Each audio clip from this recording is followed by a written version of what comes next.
I don't know why the fuck I'm getting upset. Gary! What? Well, I'm just taking Drum's place until he comes in. You look like a retarded you don't look like a fat man. My God, you look like someone that I know. You look like a retarded big boss man. There you go.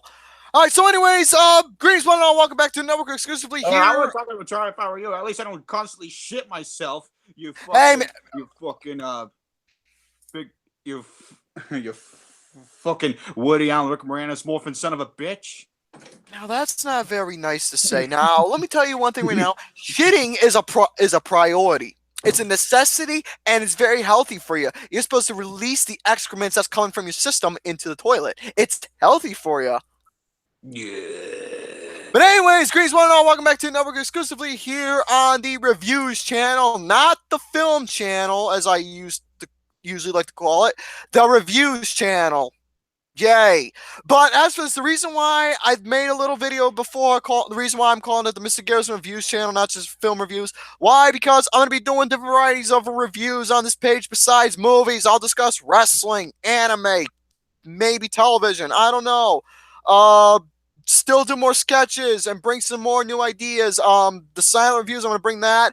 And there's this one idea in particular that I am going to be doing. As for what it is, I'm not going to tell you why, because it's going to be a surprise. So, folks, as for this, welcome to episode number 45 of Flicks with the Dicks. It's been about a couple weeks since we've done an episode, which I dearly apologize about, since a lot of stuff has been going on within our daily lives. And we just couldn't really keep up with letting the public know about the episode, but we managed to let folks know within announcements of different varieties of group and such. So with that particular case, I apologize, and I think our mojo has possibly gone down a little bit like we were doing, but hopefully we'll get the mojo back up and continue getting those views, likes, whatever, views, likes, comments, whatever, people enjoying the product that we are putting out for you all. Now, before I even bother getting into detail about sponsors and other announcements I'm going to give you all, if you are wondering where Tubby is, I've tried getting a hold of him. Right here. I know you're fucking blind. I guess you need to get a new prescription on those motherfucking glasses. No, I don't need a new prescription. I got a prescription on pills, if that counts. No prescription. See, you want to know why? Okay, the reason why I need pills, it keeps me focused. It keeps my nerves from going down, since I was recently diagnosed with paranoia. Yeah, there you go. I told you a little personal detail about me. But anyways, again, about Tubby, I have no idea where the hell he is. I tried getting in contact with him. I've sent texts. I can't do anything with my cell phone because my cell phone's a piece of shit, and I have to get a new one. Here it is. I'll even show you that I can't even get it on. This right here is the on button. See? I can't get it on. And plus, I don't have any more minutes on my phone. It's up. Besides, no one fucking calls me anyway, so it's alright. So, I tried getting a hold with my house phone. Nothing. So, I'm not so sure where he is. I did send the link. He'll probably pop up late if possible. I don't know. But we got to continue the show no matter what for you all. Provide you all some entertainment along with the movies that we're going to be discussing for you all within variety topics of the whole realm. Blah, blah, blah, blah, blah, and all that other bullshit. All right, so as for our mojo, like I said, we're going to try and get it back up there like we did before. Try and give the weekly episodes like we did. No more of this bullshit pushing back. No more of this 2-3 weeks. We're going to try and do that unless if something really comes up. But for the past 2 weeks, a lot of stuff's been going on within our daily lives. For me, I've been trying to get my shit together. So is Brady, Tubby. I'm not going to say nothing about him due to the fact that with his personal life, daily life. But myself and Brady, we're two people trying to get our shit together within our daily life. So again, we apologize for not giving you all any episodes recently. And we made a promise that we were going to have a girl join us, but unfortunately, I personally, speaking first person, fucking failed at that. Why? Because I don't know any other girls in the film world. I've given a subscribe to a couple of them. I've given a subscribe to Amanda the Jedi, Spooky Astronauts, a couple those two ladies, great, lovely looking ladies. Also good YouTubers as well. Hello. But with that case, I would have loved to get them on, but I doubt they would have accepted it. I've tried getting other, but no avail. So I just said, fuck it, we'll just try and bring a other guest on, all that other bullshit. But nothing. So with this case, episode number 45, we were originally gonna have a guest with us, but since we took a break, we're just gonna do one more of these basic episodes like we always do. Then we're going to get right down into detail. Next we can bring in guests on a show because recently, thanks to you O'Toole Bros, who I have my trust in, we managed to get some great new folks within the network who I personally would love to have on the show, bring a variety guests. And also, speaking of guests, I thought of a nice little idea that I'm going to be doing to help not only myself since I booked this shit, produce all this stuff, and get all this stuff together, provide links and all that bullshit since I book all this crap. I decided to do something that hopefully will help me out here. Give me a moment. Now, as for what I plan on doing, let me show you just this jar real quick. Now, obviously, this is filled with poker chips, but in this particular jar or another bowl or whatever I can find, I decided I'm going to put different variety of names in this jar who either has been a guest or hasn't been a guest within flicks of people who supports the network, produce the network, and people who's in the network in general. Our little social gathering, whoever's in the network, I'm going to put a number. I'm not going to put every single one, but I'm putting a number of names in this jar, and whoever I pick out will be a guest on the episode, but I won't do it next week because we got our guest already figured out for episode number 46. One of those names. What's that Asian chick you always fell in love with? Is she in that bucket too? Gary. No, don't you start. Don't you start with me. Don't you start. No, Gary, no. Gary.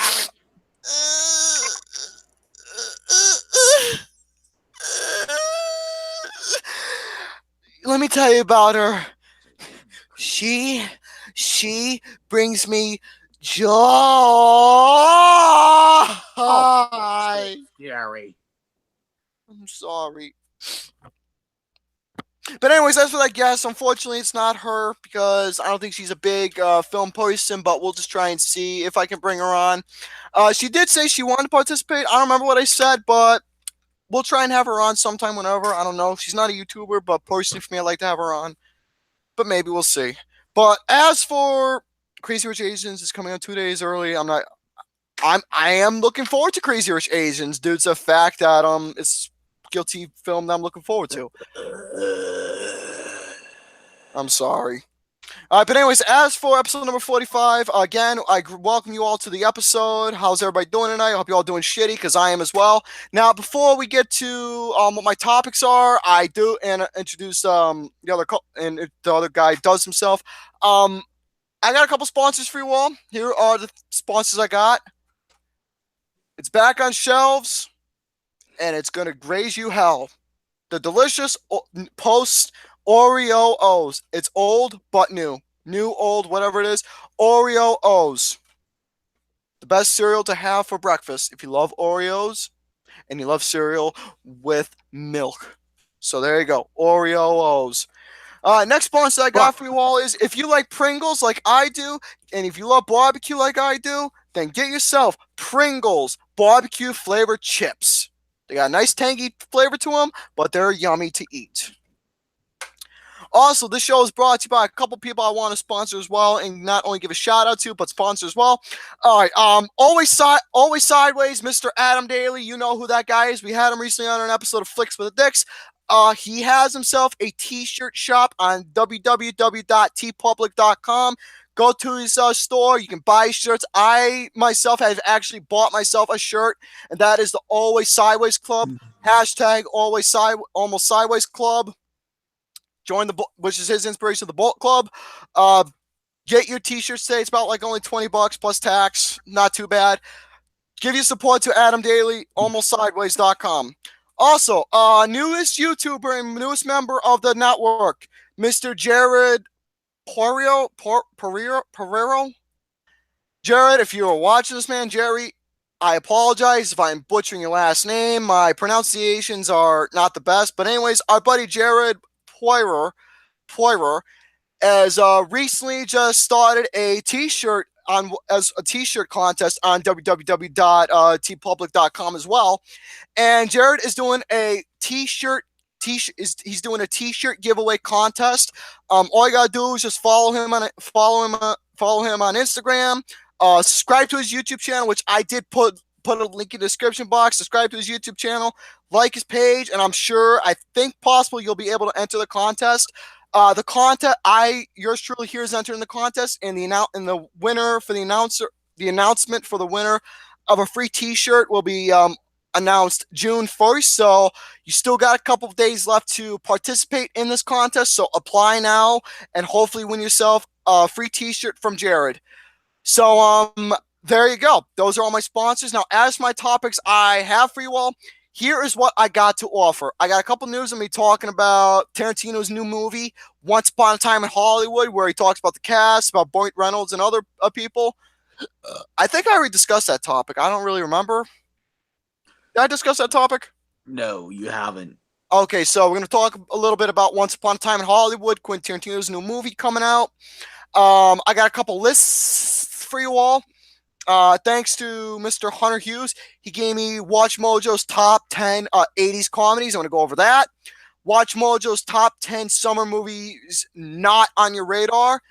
Now, here's another list. Now, this is involving with movies due to the fact of it is a part of the film industry. We're going to be talking about something that involves pornography a little bit. Pornography is a type of film. You should cough that up. I'm just saying. But pornography is a type of film, and I got a top 25 list from Ranker.com, giving their top 25 best porn stars from the 1980s. And I got more news about a certain movie I'm sure everyone is sick and tired of me talking about, and I made a promise saying that I'm not going to talk about this movie anymore. But guess what? People were sending me articles, were posting on my timeline, sending me messages, and guess what? I just said, fuck it, I'll talk about it anyway, and that is more news about that movie, Bill and Ted 3, Face the Music. I am going to take my fucking shirt off because it is 84 degrees outside, and it feels like it is 100 in my room. Brady, go right ahead. Yeah. Wait, Brady? No, I'm not Brady. Well, you're taking your shirt off. You're making Robin Williams look less hairy. Dude, I'm starting to look like. You remember George the Animal Steel? That gorilla-looking son of a bitch. That guy. That's when my back is starting to look. I'm starting to look like Gorilla. George the Animal Steel. Gorilla Monsoon. George the Animal Steel's the name. I'll shut the fuck up now. Anyways, greetings, welcome to another episode of Flicks with the Dicks. Introducing Mr. The younger says it, Mr. Garrison, and yours truly, Romy boy. And where's Brett? I don't have any topics because I'm a dumb retarded fuck, as always. You failed the Mr. Garrison part. You forgot the young assassin. I swear I did that. I'm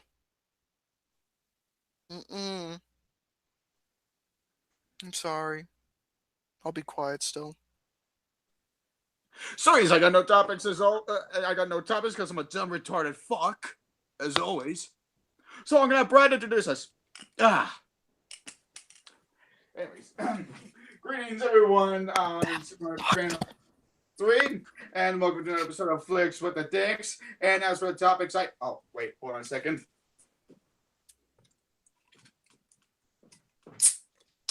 There we go. Got my drink of the show. I got a drink too. I got fucking. I originally had 72, but since I drank one last night, I got fucking 71 cans of Arizona beverages. Really? That's the Fuck, God's truth. fucking Arizona. I love this stuff, dude. Anyways, as for the topics I have some Blu-rays to go over. I have a movie review from a legend that we all love, and a little something I like to show you that I'm a member of now. That I cannot wait to be this November, hopefully, once I buy train tickets. And I have a list from tasteofcinema.com and some lists of my own. Top 10 performances, each category, from lead actor, lead actress, supporting actress of the 70s decade. Oh, I could do that louder, you motherfucker.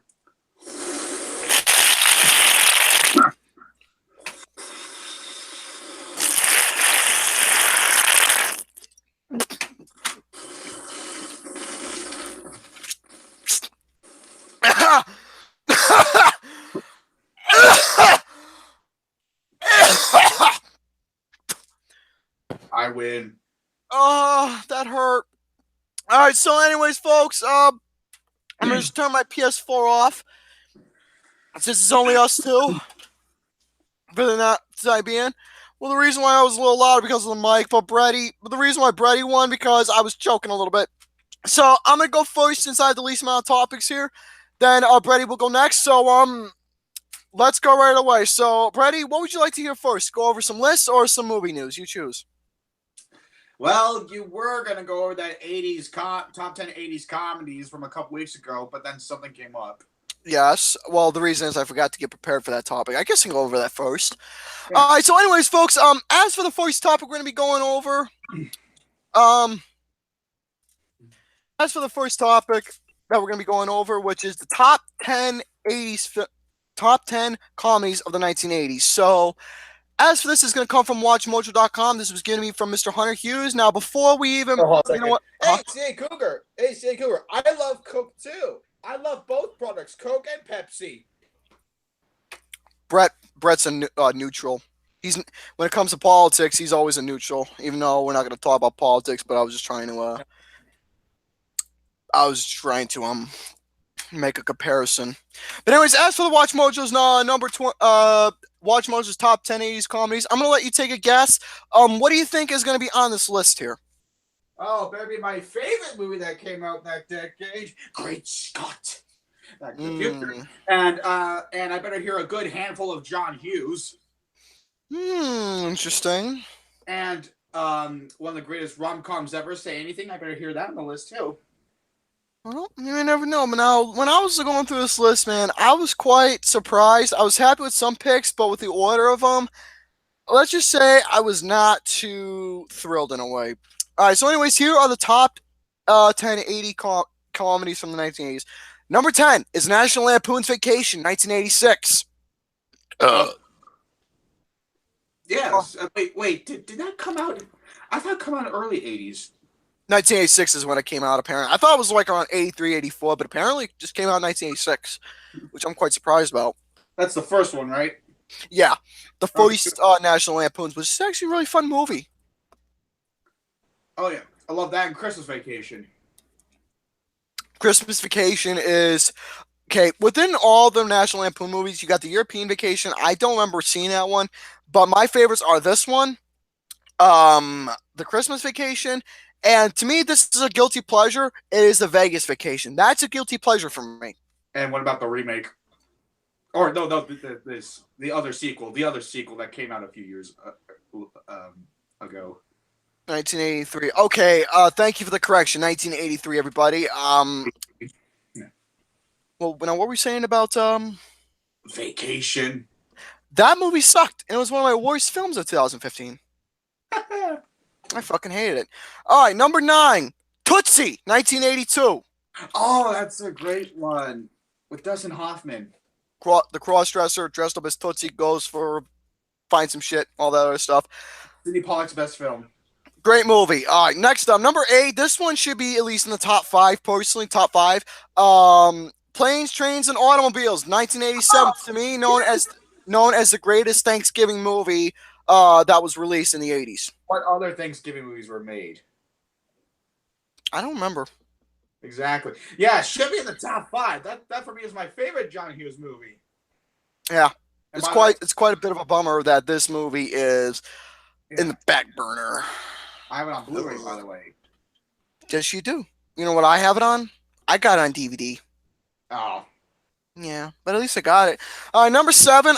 I've not seen this movie, and I'm curious what other people think. Number 7 is a movie called A Fish Called Wanda, 1988. Yeah, that's the movie that won Kevin Kline his Oscar. And I've not seen it. John Cleese co-wrote the film. I've not seen it, so I would not know. All right, number 6. This movie should definitely be in the top 3. It's the mockumentary of rock bands. This is Spinal Tap.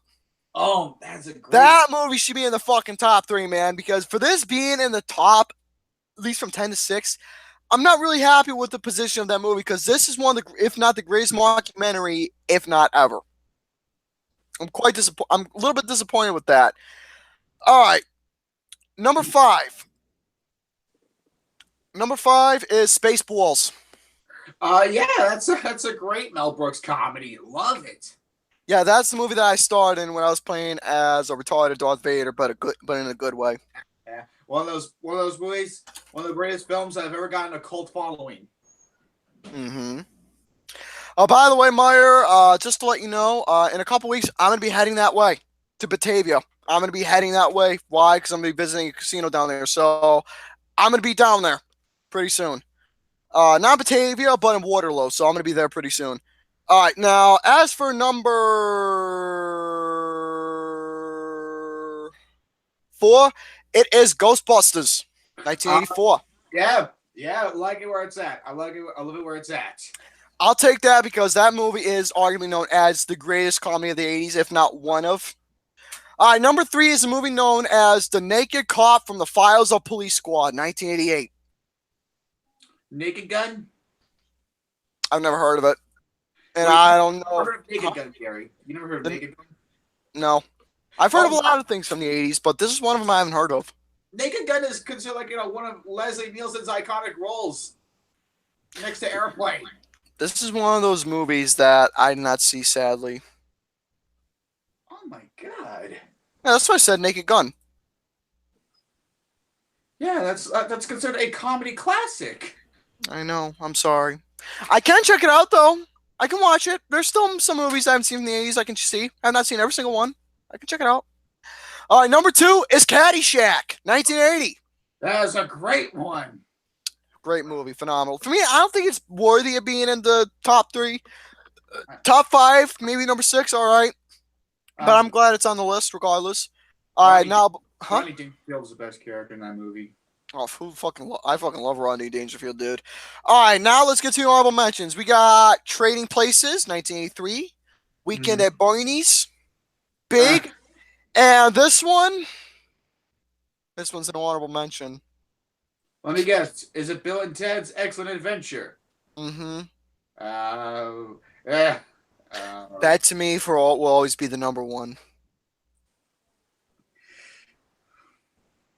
As for number 1, take a little guess what number 1 is. Just take a guess. Don't take fame. Don't need no credit card to ride this train.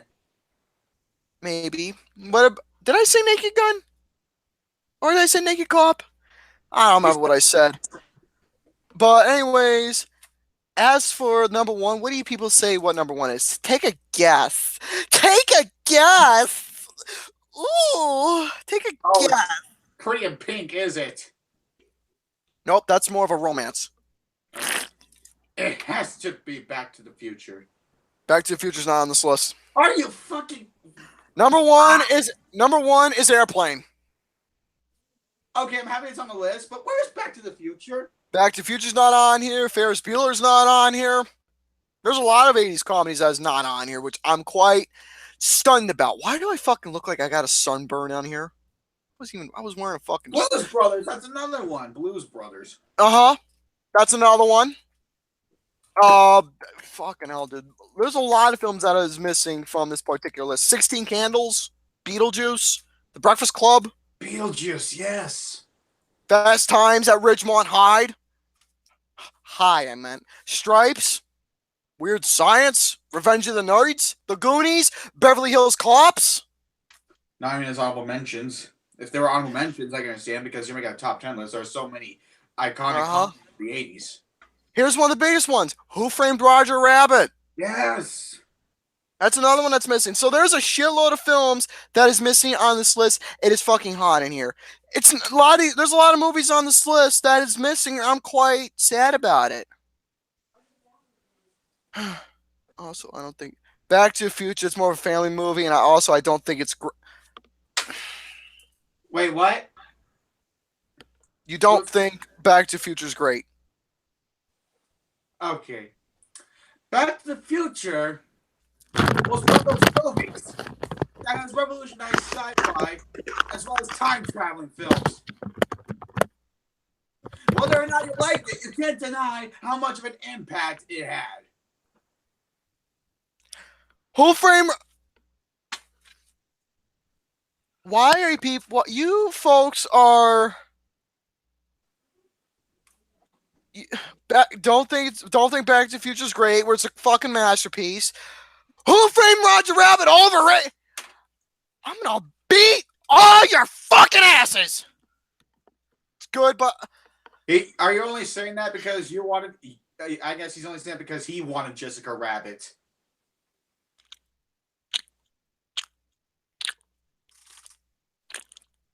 Who said that? Who said that? Let me see that.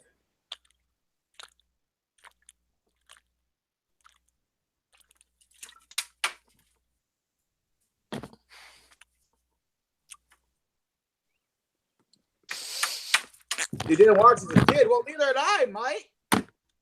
What's that to do with you thinking it's not great?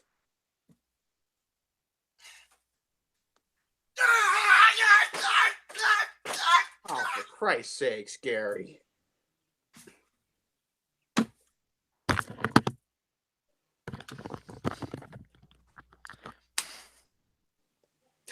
I'm getting out of the fucking Frame Roger Rabbit! I'm getting out of Back to the Future!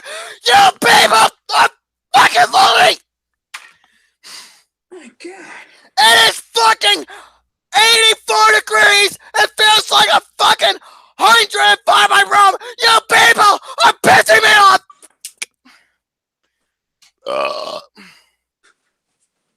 Wow, Gary's pissed off so much he burped so loud. You know what? I'm just going to ignore those people until they say they're sorry to me for getting me upset. Yes, that's what I'm gonna do. You apologize. You apologize to me. I won't talk to you until you apologize to me. Yes, you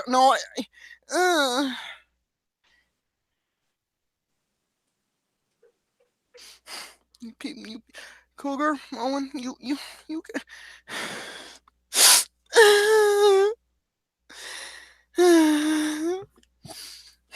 Okay. I'm a big boy. I can handle it. That's your guys. That's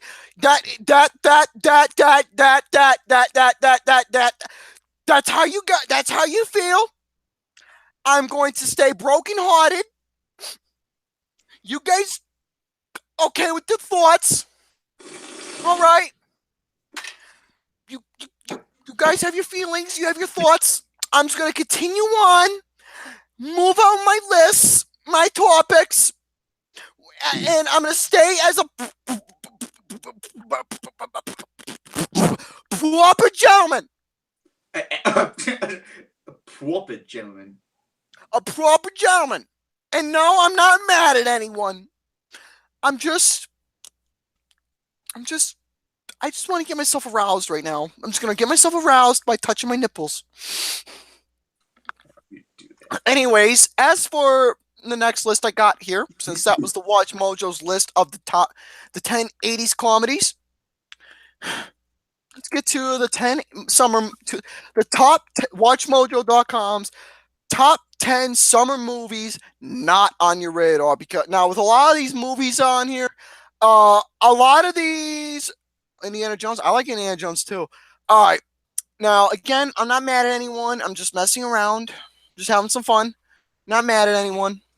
Now, as for the top 10 summer movies that are not on your radar, now, as for this particular list here, a lot of these movies are not really on my radar as of yet due to the fact one of them I haven't seen yet. So, with these films, I know Hereditary is going to be on that list. Possibly. What else do you think is going to be on this list? Possibly Crazy Rich Asians. I'll just give you a clue there. It's not on here.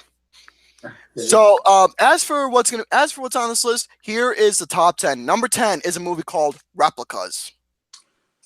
Oh, yeah. I've seen the trailer to that. It looks like Keanu Reeves' version of Ex Machina. For some reason about that movie, it really gives me a vibe of Aliens. It really gives me a vibe of Aliens. I don't know about Aliens. Well, it somewhat reminds me of Aliens just a little bit. But anyways, as for number 9, we have The Spy Who Dumped Me. Now, I did not see the trailer of this movie, but from what it looked like, it looked quite stupid, to be honest with you. Mila Kunis. Yeah, about that. Fuck her. Number 8 is a movie called Blind Spotting. Blind Spotting? Spotting. Is that a spin-off to Train Spotting? I'm not so sure. I don't see a lot of these movies that are on this list. I don't know much detail except a few of them. And that's it. And that's mostly in the top 4. That's what I'm mostly familiar with. All right. Next up, number 7 is a movie called Tag. Yeah, funny. That's actually based on a true story. Actually, that movie. Now, excuse me. For me personally, again, I don't know much detail because with a lot of these movies that I see on here, I try and stay out of the clear due to the fact that prevent spoilers and just go in blind mostly. That's how I like to go and see a movie, is just blind. But yeah, The Spy Who Dumps Me is not on my radar, nor it was on my least anticipated because I have no interest in it at all. All right, number 6 is a movie called. Okay, now this one I'm familiar with. I'm actually kind of upset that this one's on my radar because I'm interested in this documentary. That is Won't You Be My Neighbor, the documentary surrounding Mr. Rogers. That one I'm actually interested on seeing right there. I'm not much of a documentary watcher unless you. I'm not either. Unless you count this as Spinal Tap. This Spinal Tap is more of a mockumentary. This is more of a documentary. But this one here, so far with the documentaries I've seen, the Andre the Giant one and the Demon House, the documentaries that have been coming out so far have been really good. So I'm curious into seeing of this particular film. Now, no joke. Personally, for me, this is the most times out of this year that I've seen a lot of documentaries. No joke. It's a Japanese horror film that is really. I'm not so familiar with it. Tag. Oh, well, we're not talking about that Tag. We're talking about a different Tag. This ain't that Tag. It's not that Japanese horror film. I know the Tag you're talking about, Victor. I do know exactly what you're talking about, but we're not talking about that. We're talking about a different Tag. So number 6. That was that. Number 5 is a movie called Sorry to Bother You. Sorry to bother you. Not familiar with that one. I don't know either. Moving on. Number 4. All right. I saw the trailer to this movie. Now, the title itself, I thought this was going to be something different. But after seeing the trailer, I was fucking blown away with, I wouldn't say disappointment, but a lot of, what's the right word to say about this next movie? The Happy Time Murders. I'm very curious about that one. I'm not. Dude, let me just tell you right now. This movie, with what it's surrounding, I'm sorry, this film, it looks fucking forced. It looks absolutely forced. It looks completely stupid. Isn't that what you want? Isn't that what not me? Said, but no, isn't that what you once said about Sausage Party before you saw it? I did say that, but here's the thing with Sausage Party. That film actually worked. This one, on the other hand, looks like it's not going to work at all. Well, it's directed by Jim Henson's son, which kind of makes which I'm not too happy with at all of this particular film. Dude, if Jim Henson saw this, he'd be rolling in his grave. Now, I'm going to read a comment that was posted. A buddy of mine, Kyle Hershon, Wheel of Fortune alumni, he made a comment about this, and dude, I couldn't agree more with this comment. Here's what he said reacting to the trailer. Not a fan, and I quote, not a fan. This film is full of forced humor. I get that's supposed to differentiate from the Muppets, but the profanity, drug use, and sex is taken away from the natural comedy of the film. Talentless Melissa McCarthy again shows that swearing like that scrap Amy Schumer gets laughs. I am somewhat glad Jim Henson is dead, so he doesn't have to see this bullshit. And you know what? I couldn't agree more with that particular comment. He's saying that as if he's seen the movie. Fucking Jared, dude. You want to know what he said? What? He said, put a shirt. Ooh, you want me to take my pants off? Okay. No, we're not doing that. I'm actually not wearing any pants. I'm wearing boxers. Jared, do I look sexy? I got you, boo. Look at these titties. Okay, no more of that. But the Happy Time Murders get back on track here. I agree with everything what Kyle said. This movie looks fucking stupid. Absolutely stupid. Well, you can't. Well, a lot of trailers of comedies that look stupid, in the end, they turn out to be like a big surprise or a big hit with a lot of people. So I understand how people feel about the trailer Happy Time Murders, but knowing who's behind it and knowing what they're going for, I'm going to remain optimistic about this one. And not to mention, Brian Henson did one of the Muppet movies, Muppet Treasure Island. Gary. What? Don't ask. I just had a little moment. Please continue. I'm sorry. Oh, that's all I gotta say about Happy Time Murders. Okay. Number 3 now. I've heard a lot of positivity about this, surprisingly. Number 3 is Best Friends Volume 2. There's a volume 2? Really? There's a volume 2? Yeah, there's a volume 2 for this. They did say back in, I think it was April or March, that they were going to release a volume 2 of their first one, volume 1 of Best Friends. I've not seen the first one yet, and I'm going to be checking that out soon, so I'm really curious. Interesting. All right, number 2 is Hereditary. Yep. I'm looking forward to that one. That movie looks great. Me, knowing me as a horror fan, I love horror as well. A24 is usually great with that genre. They're like the best company to ever work with the horror genre. Even though I'm not exactly a big fan of It Comes at Night. I disagree with the statement completely. Know me, I am. For those out there, I'm someone who is not a fan of A24. I don't care for their movies at all. A1 steaks to us, ladies and gentlemen. I've only liked 2 of their films that they've done, and that was Ex Machina and The Disaster Us. For those watching, let you know. Everything else, fuck it all. Fuck all their other movies, Wish, Ghost Story, and all that other bullcrap. You all get the idea of my own hatred.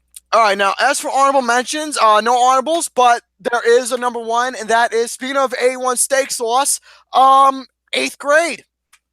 I've never seen the trailer to that, so I got no comment on that one. Neither have I, and I'm not interested. So that is the list for Watch-Mojo's top 10 summer movies not on your radar. None of these are on my radar. Happy Time Murders, I believe that was in my dishonorables. But that's that.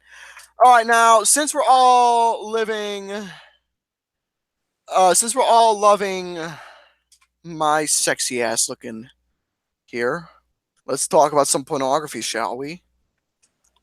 I better hear Amber Waves on that list. No, she's not. I'm surprised. I am surprised you know that name. Well, yeah. Well, it's Julia Moore from Boogie Nights. Oh, I didn't know you were a guy who watches porn. Boogie Nights. I watch Boogie Nights. That's my porn. I watch porn in general. For those out there who don't know, Jared, I'll let you feeling a little inside about me, brother. I like Asian women. In fact, I love Asian women. That's my type.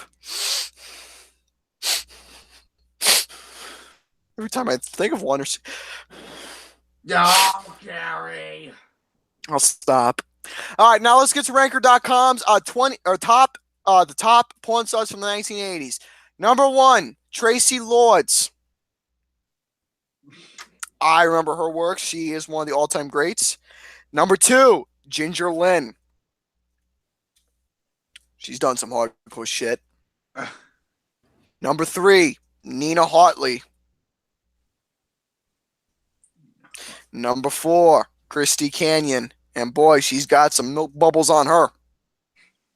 Number 5 is a woman named Seika. Number 6, Tori Wells. Number 7. Me as someone who never watches porn, just sitting here very awkwardly while Gary is just Number 7. reading the list. Number 7, Angelica Bella. Number 8, Tracy Adams. I am familiar with her work, man. She's done a lot of hardcore shit, man. She's done a lot of dominatrix stuff, BDSM stuff. She's done some pretty crazy stuff back in the 80s. Number 9, Hyapatha Lee. Number 10. Now, this was a well-known name. Amber Lynn. That is a well-known name in the 80s. One of the biggest porn stars from that decade. A lot of great stuff from her. Number 11, Raquel Darren. Number 12, Samantha Strong. And you want to know what? Okay, looking at Samantha Strong, besides the big milk bubble she's got there, you want to know what she reminds me of? She reminds me of Billy Joel's first wife. You remember Billy Joel's first wife? For those watching movies, the Ferrari girl. No? Nobody remembers the Ferrari girl from National Lampoon? Oh yeah, that girl. Yeah, that was Billy Joel's first wife. Really? Before they got divorced, and I believe she went to go marry some other guy. Christy Brinkley. She looks like a 80s. She looks like if Christy Brinkley was a porn star. Number 13 is Taja Ray. I don't recall seeing her works, but the name does sound familiar to me personally.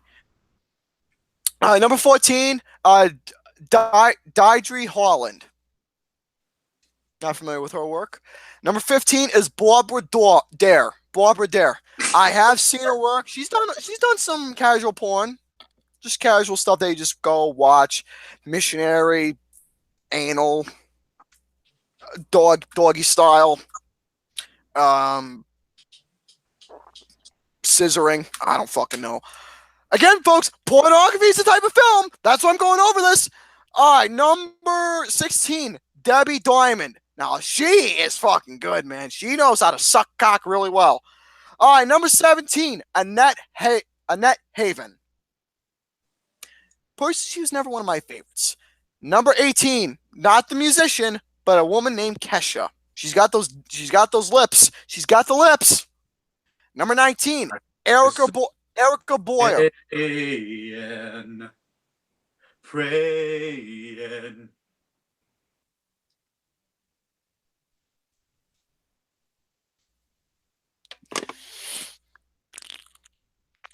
I hope you found your peace, falling on your knees. Pray. Listen the fuck up! That's better. All right, number 19 is a woman named Erica Boyer. She was a fucking fox back in the day, man. She was good. All right, number 20. This one was a cougar. Her name is Kay Parker. Kay Parker. Mm-hmm. Number 21, Lori Michaels. She was an innocent-looking face back in the 80s. So was number 22, Candy Evans. She was another innocent-looking one. All right, number 23. This is our MILF redhead, Shauna McCulloch. Shauna McCulloch, redheaded MILF. Austin, you'll like her. Number 24 is Jamie Summers. I've seen her work. She's not too bad. And number 25 is one of the most hottest MILFs I've seen. Stacey Donovan. Next up we got here, number 27, Nikki Randall. She was fucking good, man. She's got that bikini wax laying between her crotch there. Good stuff. Excuse me. Number 26 was a woman named Lisa DeLuve. Never, not familiar with her, but she's got the boobs. Number 28, Chasey Lane. Not familiar with her work. Number 29, Nikki Dial. And number 30, there's more to this, but I'm not going to go all the way down. Number 30 is a woman named Raven. I have seen her work. She's another one of those dominant ones. And to let you folks know, I like the dominant stuff sometimes, once in a while. Gary, you were born to live stream. Jared. Okay, you want me to, okay, folks, I'm going to tell you right now. If you look at Jared and look at me, he is the much more mature. Him and I somewhat look alike. Look at him and look at me.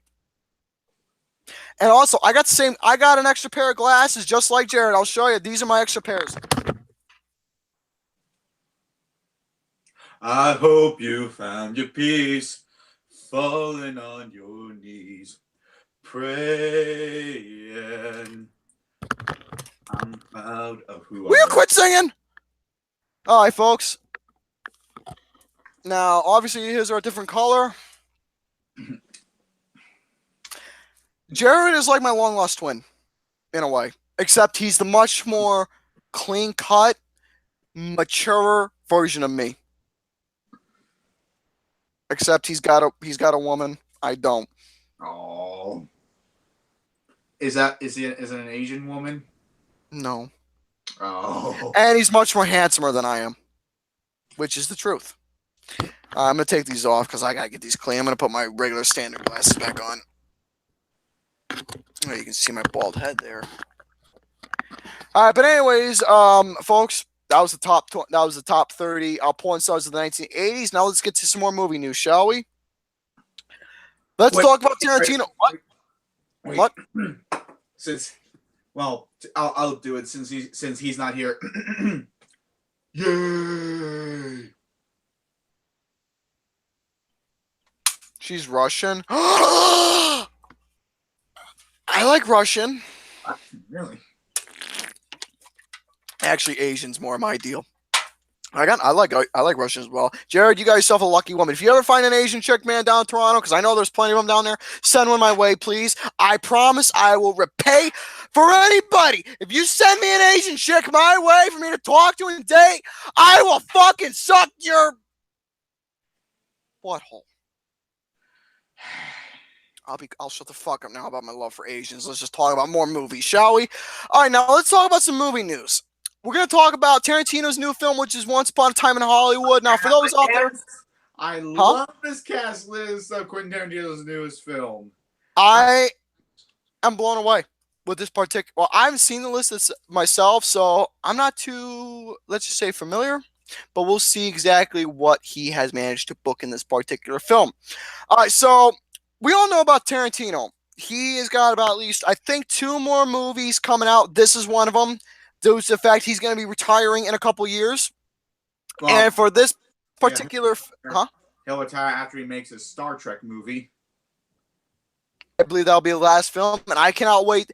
I'm usually never excited for Star Trek film, but since it's going to be the name Tarantino, I'm fucking hooked, man. I want to see it. But for this film, I cannot wait to see what Tarantino's going to do. This is my most anticipated film for 2019, and I can't wait to see what he's done. Now, we all know the name... What?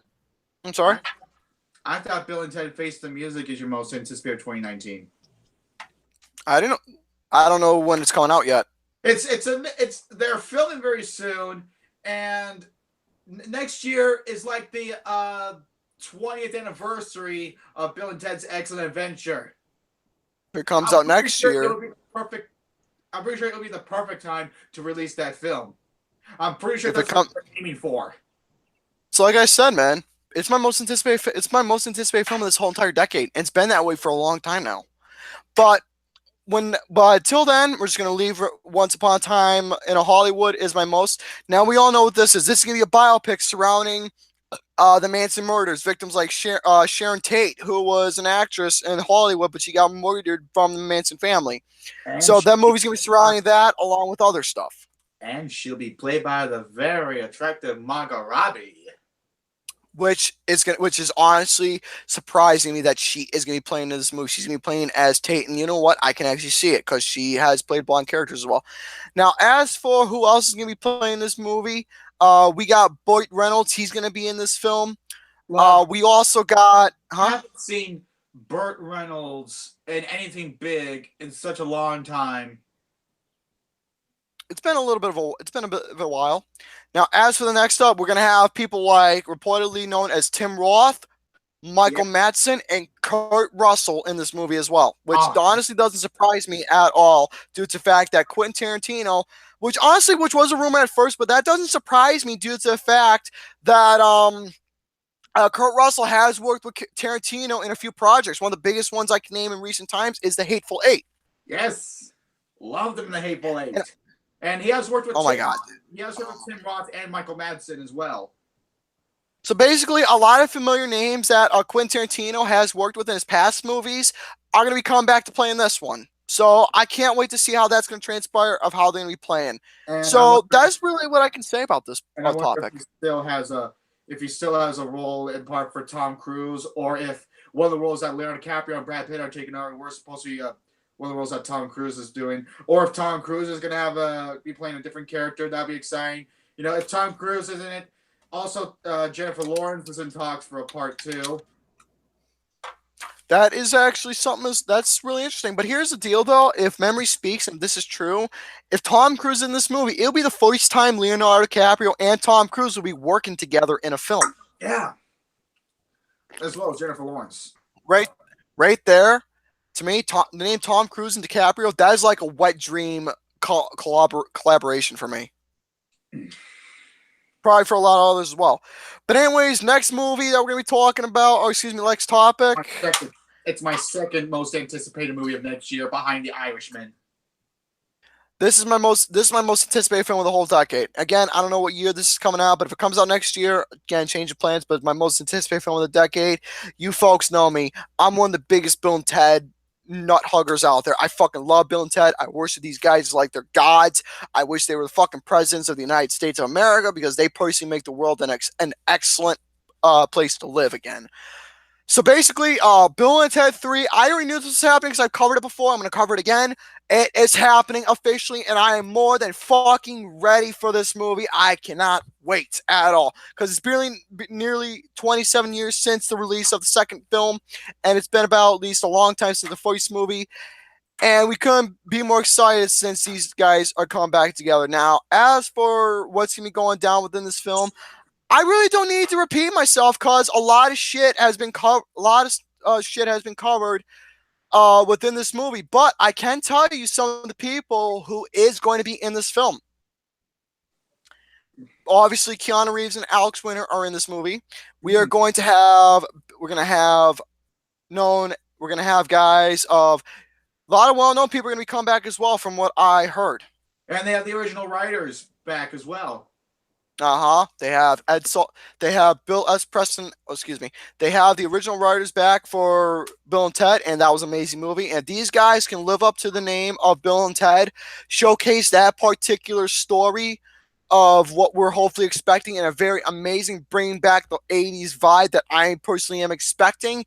This might be a fucking masterpiece, and to me, the best film of the decade, if this turns out to be exactly as I hope I have 110% confidence for. I would love it if it's like, the movie turned out to be like sort of visual marvel. That would be interesting.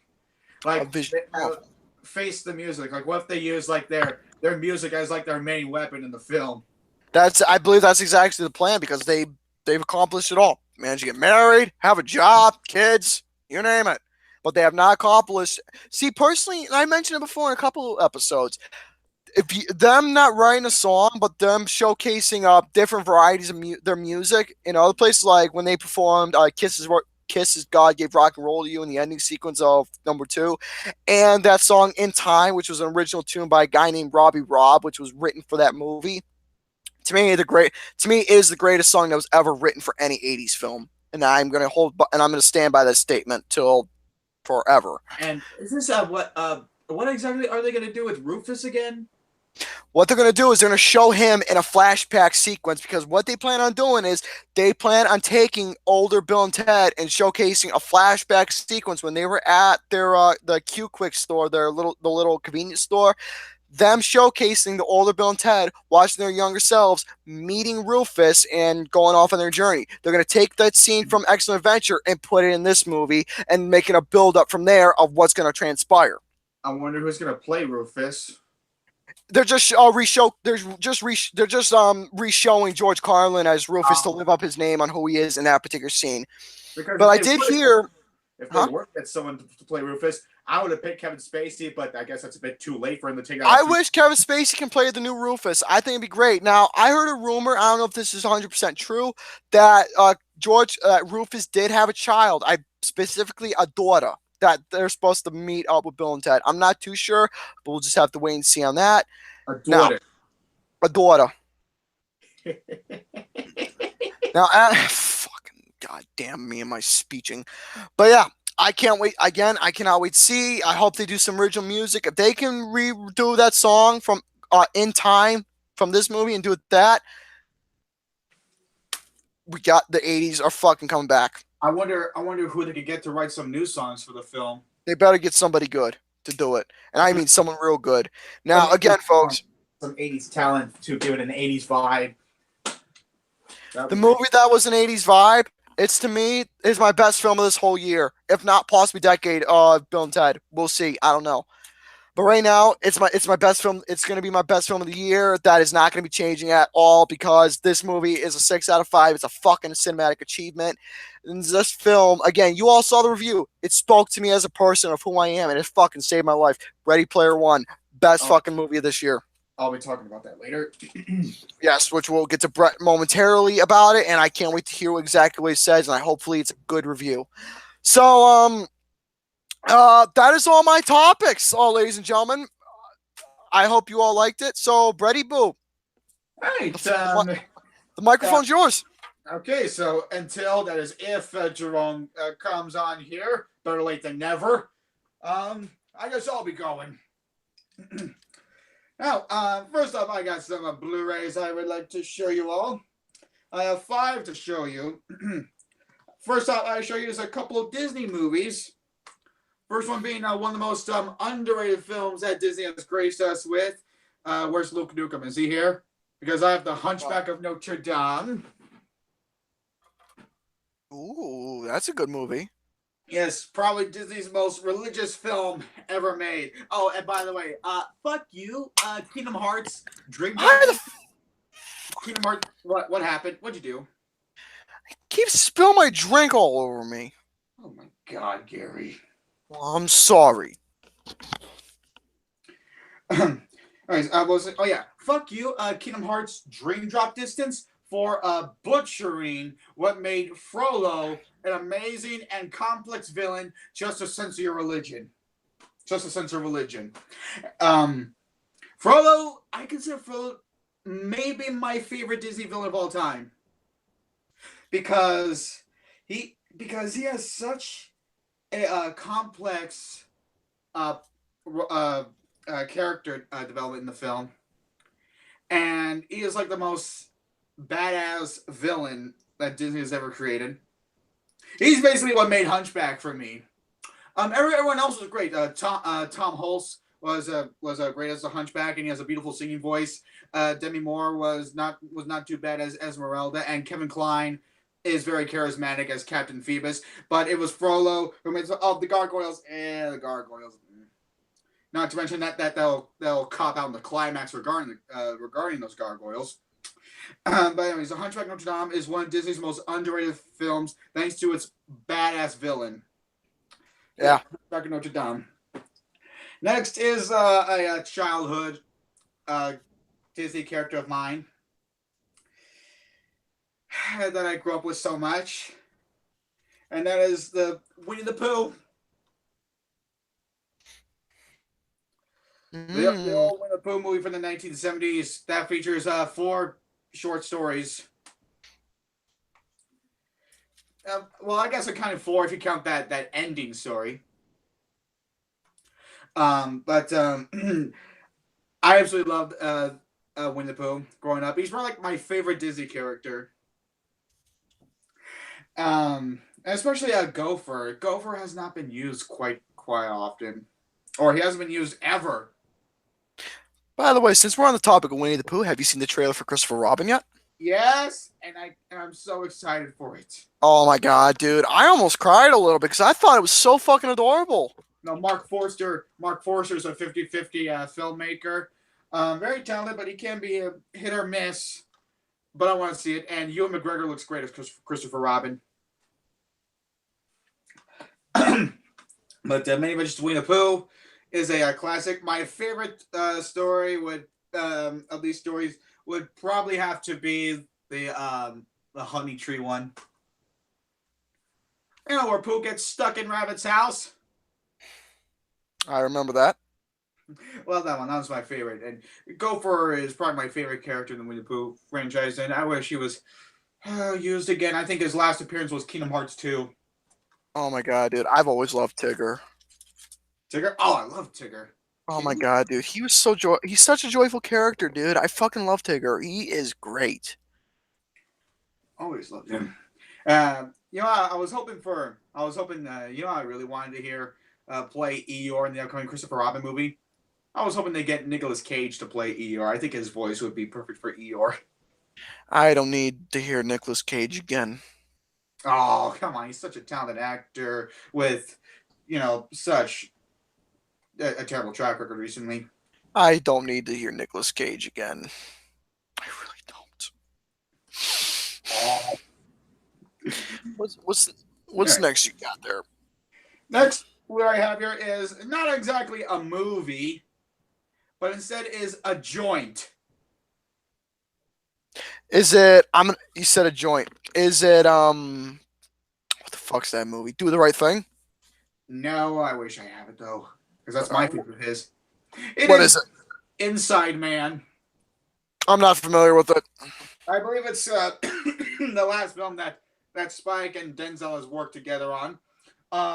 It is it's basically a bank heist movie that's sort of like in the veins with Dog Day Afternoon. Clive Owen plays such a great villain in the film, and Denzel Washington. This is one of his most overlooked roles. And this is one of in my top 5 Spike Lee films. One of his most overlooked films, and I think this is a really good bank heist film. Really check this one out. And I'm looking forward to Black Klansman this year. I'm not familiar with it. It's Spike Lee's newest film that comes out in August. Got so much praise at Cannes, saying it's a big comeback for Spike Lee. Nobody's home. Oh my god. The toaster's cooking and apparently burnt out. So, And next Blu-ray I have here is another Denzel Washington film, and that is his third directorial effort, Fences. I heard that was supposed to be a very solid film. I haven't seen it yet, but I heard it was supposed to be that pretty good. It is a great film. This is probably definitely in my top 5 performances that Denzel Washington has given us. And Viola Davis, man, she really deserved that Oscar. It is a well written film. The dialogue is like thrilling. It's like watching a Aaron Sorkin film. Okay.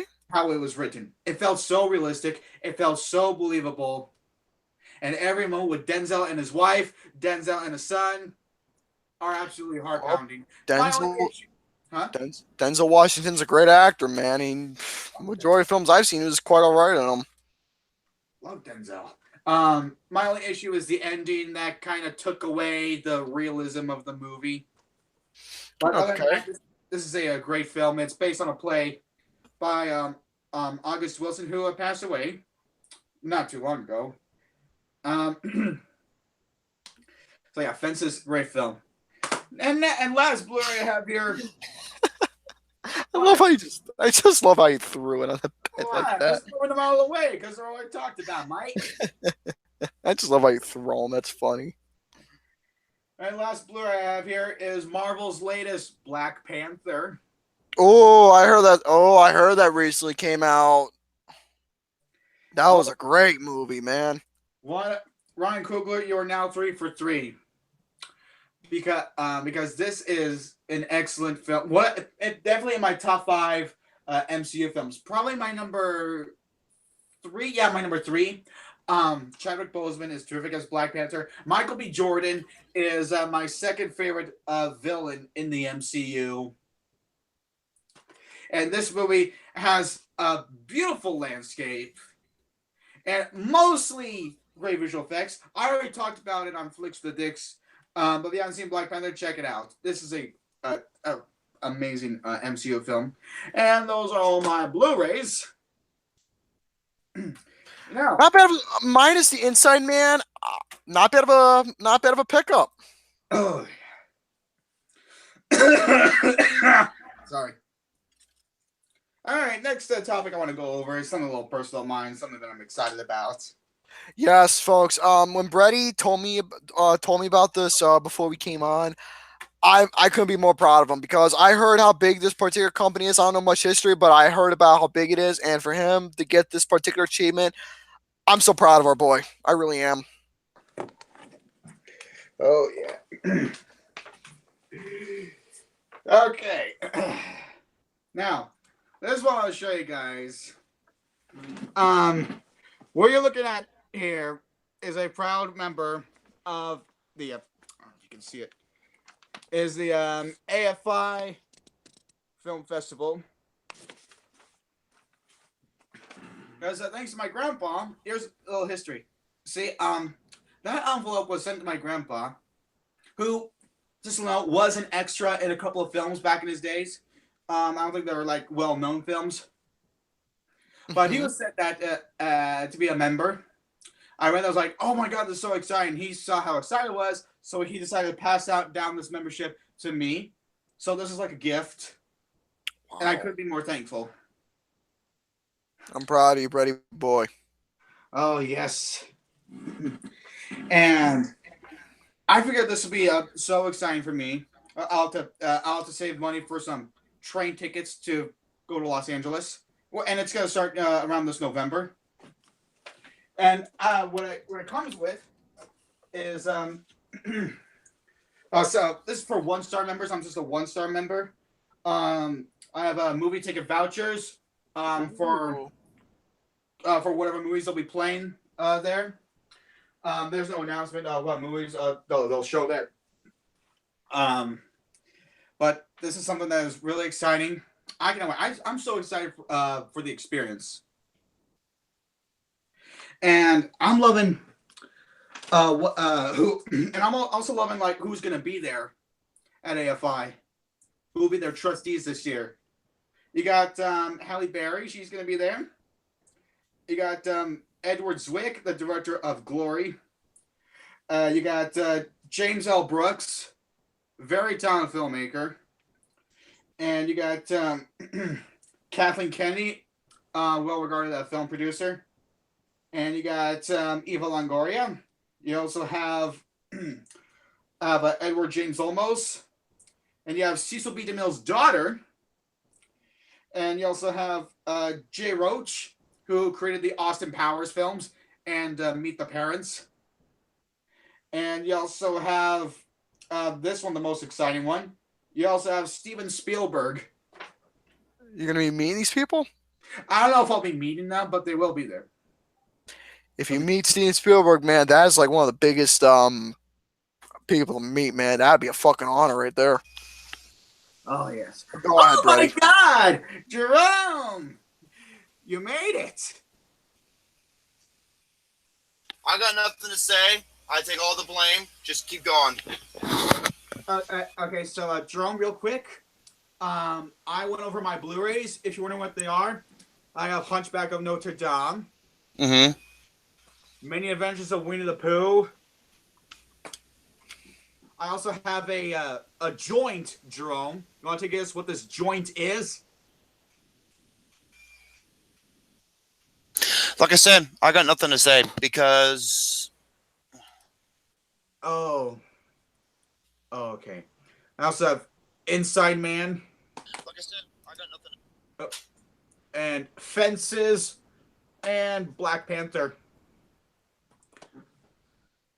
and now I'm just going over my membership of AFI.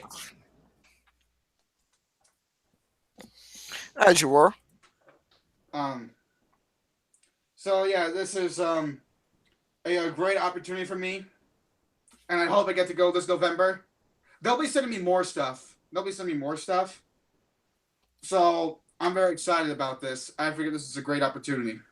Are they gonna send you like you know those loop crates, boxes that people order? You get like That's for if I'm a 4-star member or a 3-star member. I look. are you gonna be? Is that what you're gonna be getting? Is one of those?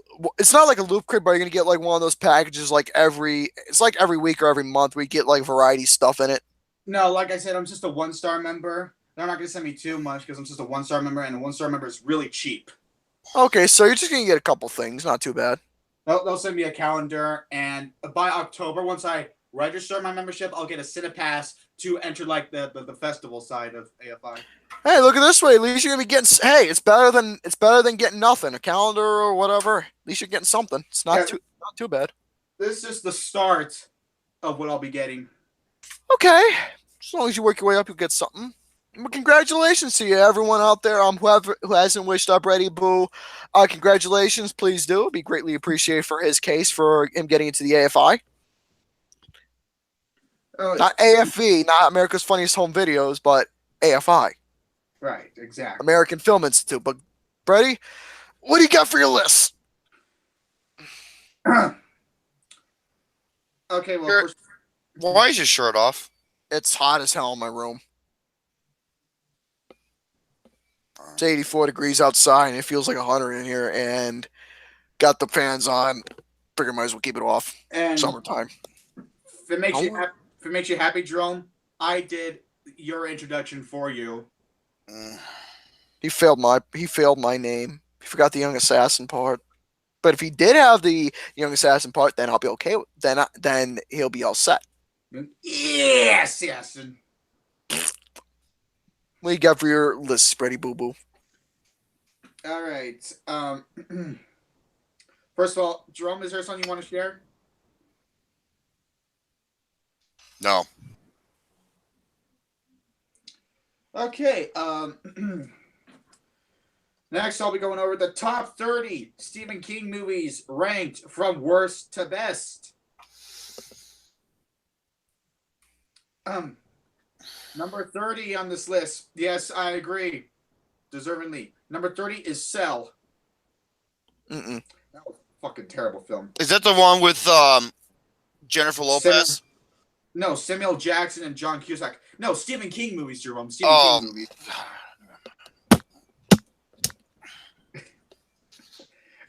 Number 29. Yes, I agree. Dreamcatcher. Oh, fuck that movie. All right. Number 28. I've never seen this one. Sleepwalkers. Never heard of it. Number 27. Yeah, it deserves to be at the bottom. His only directorial feature, Maximum Overdrive. Oh my God, the 82 film. 86. Number 26. Yeah, The Mangler. Never heard of it. It stars Robert Englund, a.k.a. Freddy Krueger, and it was directed by the late Tobe Hooper. Never heard of it. Number 25, The Dark Tower. Okay. Number 24, oh my God. Children of the Corn. That movie is fucking terrible. That kid was so bad, but so funny to watch. Number 23, Firestarter. Nah. With Drew Barrymore. I have no idea. You know, they were supposed to get John Carpenter to direct the film, but they dropped him mostly due to the fact that people didn't get The Thing when it first came out. So they said, no, we're going to cut you out. The Thing was an understanding movie, dude. It was self-explanatory, and what was it about? Yeah, but people didn't like it because it was too gory. Oh, it wasn't even gory. Oh, get the fuck out of here, dude. But you know what? This really pisses me off because it really pisses me off that they would drop John Carpenter because people didn't get The Thing, Yet Paramount would still keep Fuckface after Revenge of the Fallen. All right. Number 22, Carrie, the remake. Fuck the remake. Yeah, remake's not good. Not very good. I gotta change my underpants Why? God. because my ass is sweating really bad. Well, get out here and do it then, you nasty fucker. I'll do it when Brady's done. I want to hear this. Number 21, yeah, Cujo. And Cujo was his name. Oh. Go fuck yourself, No. asshole. No. There we go. There's the Romy. No yelling. Fuck you say no yelling. We're using our inside voices. How tonight. about you use your inside voice in my butt crack? We're using our inside voices. No. Inside voices. No. Inside voices. Brady? Number 20, Pet Cemetery. Oh my god. That film was. Yeah. Well, let's be real here. Most of Stephen King's live adaptations are just fucking bad. Number 19, Creepshow 2. That I never heard of. Number 18 is The Running Man. The Running Man. Scared me. What? When I gotta talk about an Arnold film, I gotta do his voice, Mike. Number 17, Secret Window. The Johnny Depp film? Yeah. Uh, Number six, from, number 16, I heard really good ones. I heard really good things about this one. It was a Netflix film that came out last year, 1922. Yeah, it's Netflix. I have no idea. Well, didn't you see Mike Flanagan's latest, also from Stephen King, Gerald's Game? I love Gerald's Game. Number 15, The Dark Half.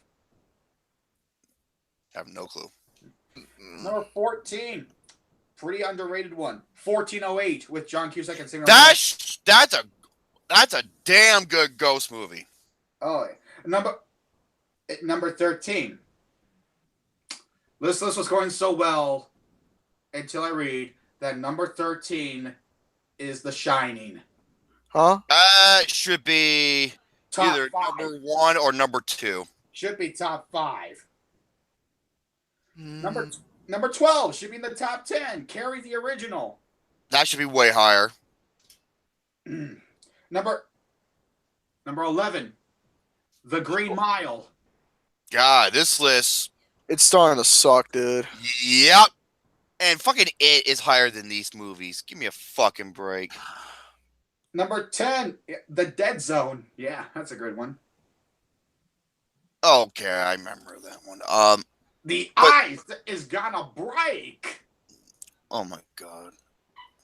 Brady boo, Brady boo, Brady boo. Well, you didn't like The Dead Zone, Jerome? No, you acting. Oh, quiet. Number 9. This is an underrated John Carpenter movie, Christine. Okay, first of all, why is Christine higher than Green Mile and The Shining? That I disagree with, but it is an underrated John Carpenter film. Oh, with a car trying to kill people, and it keeps coming back to life. That is a better car killing people film than Keen's other film, Maximum Overdrive. Oh my god, that movie is so fucking dumb. Number 8, Dolores Claiborne. Never heard of it. It's also starring Kathy Bates. Speaking of Kathy Bates, Misery should be really high on the list. Number If 7. that's in the top 5, I'll be alright with it. Number 7. I like this placement here. It the remake. Oh, fuck you. Higher than Green Mile. Higher. Then again, well, Gary and I, we both hate that fucking movie. So Number 6. Frank Darabont's The Mist. The Mist. It's that movie is fucking awful. The Mist is a nice idea, but the execution was embarrassing as hell. Oh, it's got some of the most annoying characters I ever had to sit. Great idea, but horrible execution, dude. Number 5, Gerald's Game. Still haven't seen it. That's an awesome movie. It's a really good film. Number 4. I like this placement here. Number 4. He didn't get out of the cock-a-doodie car. You scared me.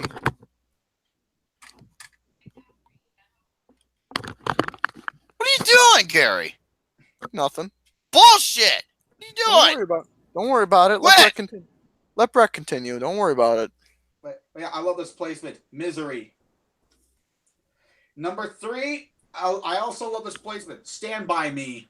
That I'm very happy it's up there. I think number 1's going to be The Shawshank Redemption, and rightfully so. Number 2. This is interesting. The Shawshank Redemption. What the fuck is number 1?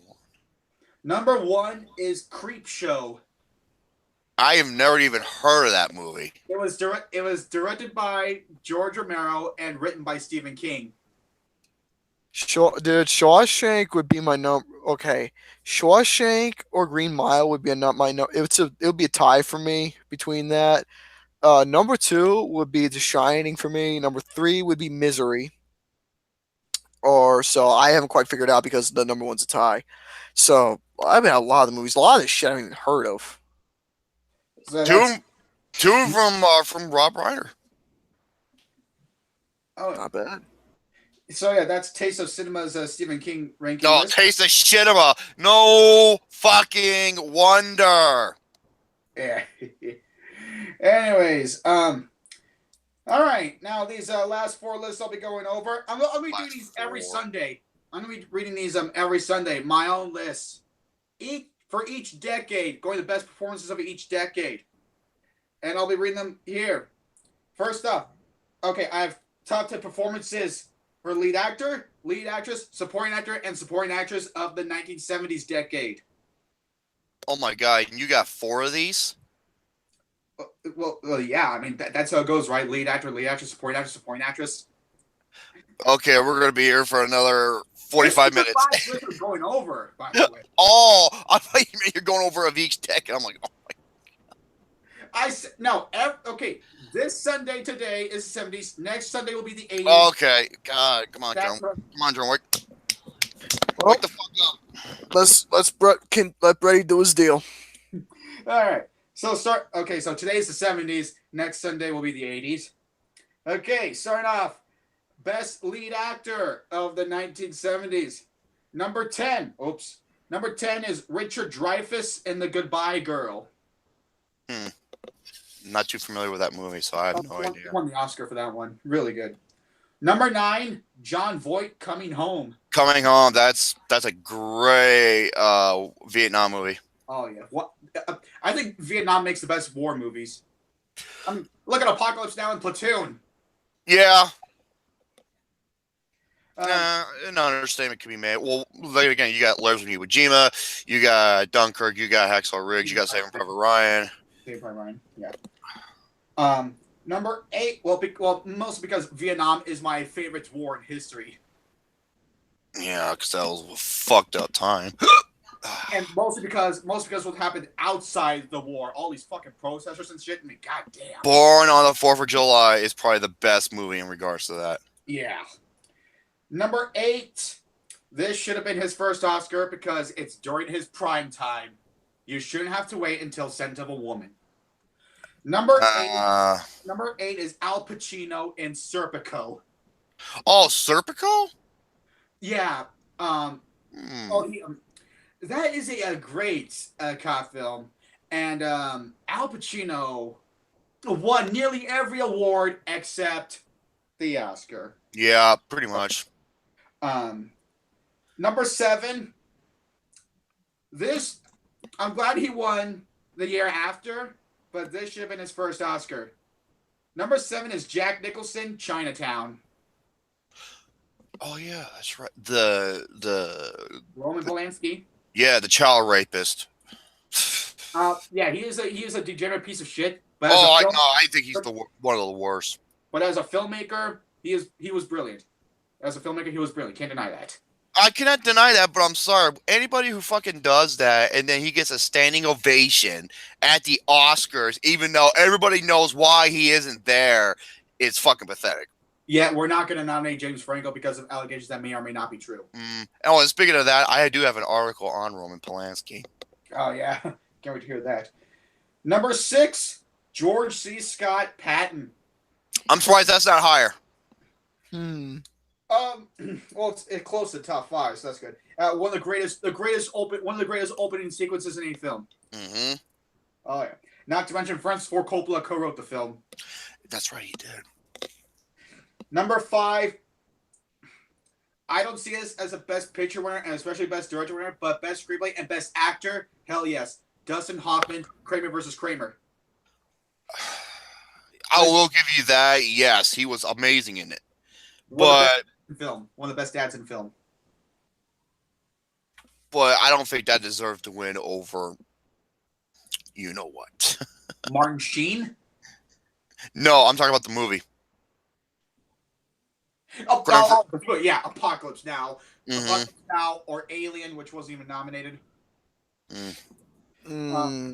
Especially Best Director.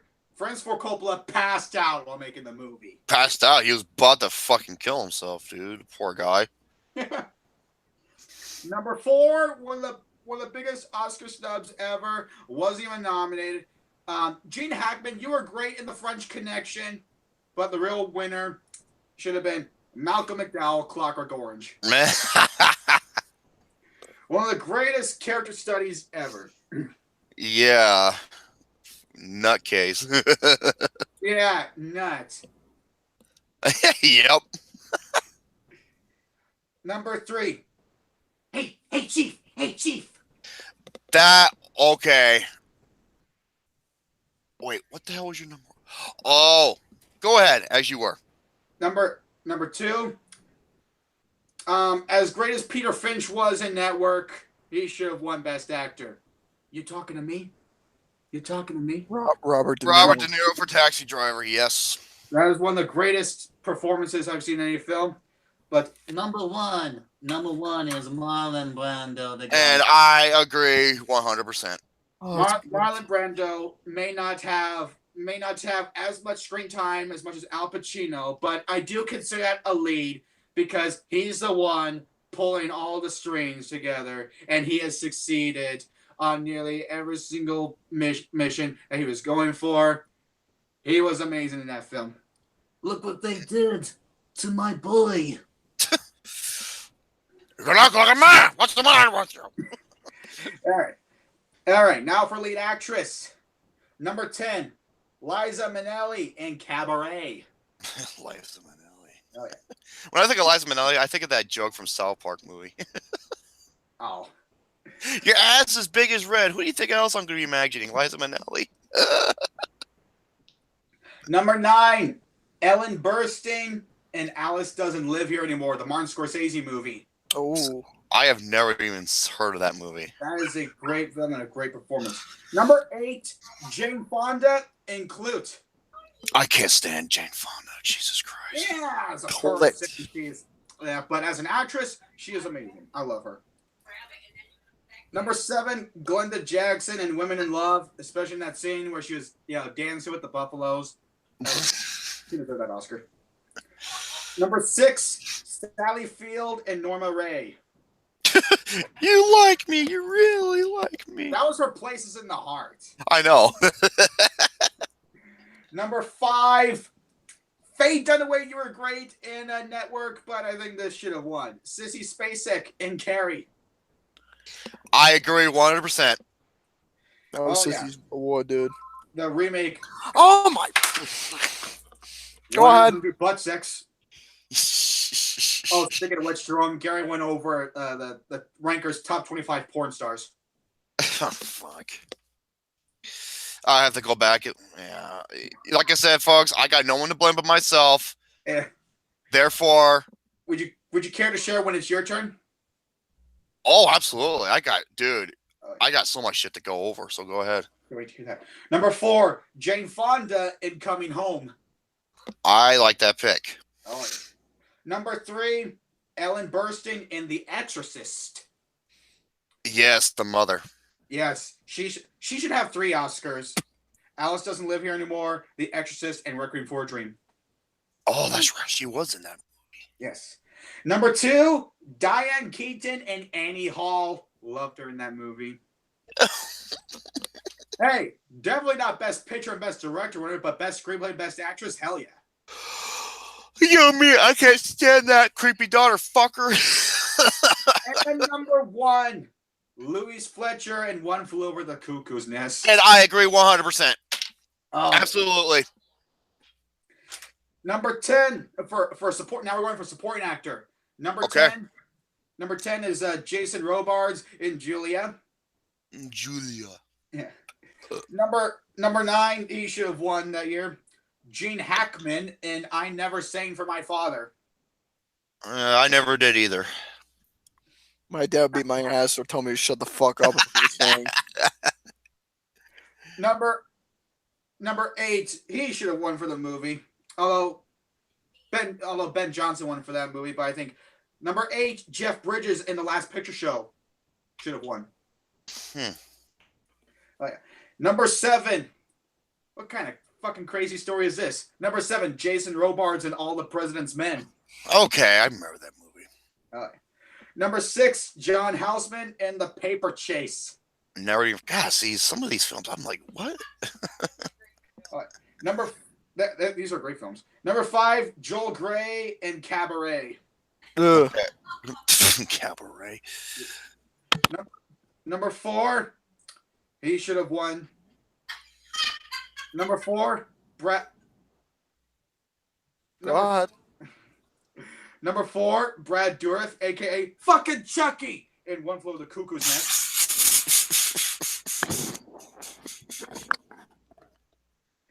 He should have won. Chick fuck piss stick. What, Ben? Number 3, he also should have won. Number 3 is Robert Duvall in Apocalypse Now. Either him or Marlon Brando. Wasn't even nominated. Marlon Brando wasn't even nominated. No, he wasn't. And that's fucking horrible. Number 2, Christopher Walken in The Deer Hunter. I thought that was number. Okay, it's been a while since I saw that list, so I'm kind of like out of touch to a bit. I thought that was gonna be number 1. Number 1 is Robert De Niro, The Godfather Part 2. Oh, okay. If it was up to me, I would have Walken as number 1. But still. But Robert De Niro in The Godfather Part 2, as a young Don Corleone, I absolutely love him. And he had really good Italian language. Uh-huh. Don Cannoli. Oh, yeah. Don Cannoli. Yep. Now for Best Supporting Actress of the 1970s. Number 10 is Meryl Streep in Kramer versus Kramer. I will admit, despite how much I can't stand her as a person. She was great in the film. Oh no, she's a terrific dude. She's arguably one of the best actresses of all time. But as a person, fucking can't stand her. Yeah. Number 9, she should have won. Karen Black in 5 Easy Pieces. 5 easy Reese's Pieces. Plays Jack Nicholson's girlfriend. Oh, piece of candy. If you get that right. Number 8, Ronnie Blakely and Robert Altman's Nashville. Oh, Nashville. I remember that. She's terrific. Number 7, Eileen Heckert and Butterflies Are Free. Never even heard of it. Stars Edward Albertson and a very sexy Goldie Hawn. Oh, that's right. Okay. And Eileen Heckert plays Ed Albertson's mother. She's very hateful, but damn, she's good. And she's really awesome. Okay. Matt Montana says 5 easy penises. Oh, I'm sorry, that's fucking funny. Number six, Cloris Leachman in The Last Picture Show. Cloris Leachman. I remember what she said at the roast. She's like, I'm not here to roast Bob Saget. I'm here to fuck John Stamos. Number 5, Vanessa Redgrave in Julia. Okay. Number 4, Maggie Smith in California Suite. What won Best Bloody Picture? There's a great scene with her and Michael Caine in the film. She plays like an actor. Oh my, yes, okay. I know what you're talking about now. What won Best Bloody Picture? And Michael Caine's like, you mean what's won Best Picture, or what did those idiots pick as Best Picture? Yeah. Number 3, Ingrid Bergman and Sidney Lumet's Murder on the Orient Express. Mm-hmm. Number 2, Beatrice Straight and Network. Okay, what was number 1? Number 1, Linda Blair, The End. No, I agree 100%. That was her award. She should have won. And the movie itself should have won. Even though The Sting is a great con film, The Exorcist should have won Best Picture and Best Director. Yep. And those are all my lists. Jerome, would you care to share a story with us before you go over your topics? Yes, your turn for topics before we conclude the program. Well, I have a lot of shit to go through, so I'm going to go through them in a nice, commonly easy fashion. Let's go to the weekend box office. The weekend box office is brought to you by the numbers.com. Why the numbers.com? Because fuck Box Office Mojo, because numbers.com give you the most precise, accurate, and reliable numbers in calculating all of the box office for this weekend. Let's see what we have for bids. Okay. Now, these are the weekend estimates. So, Go ahead.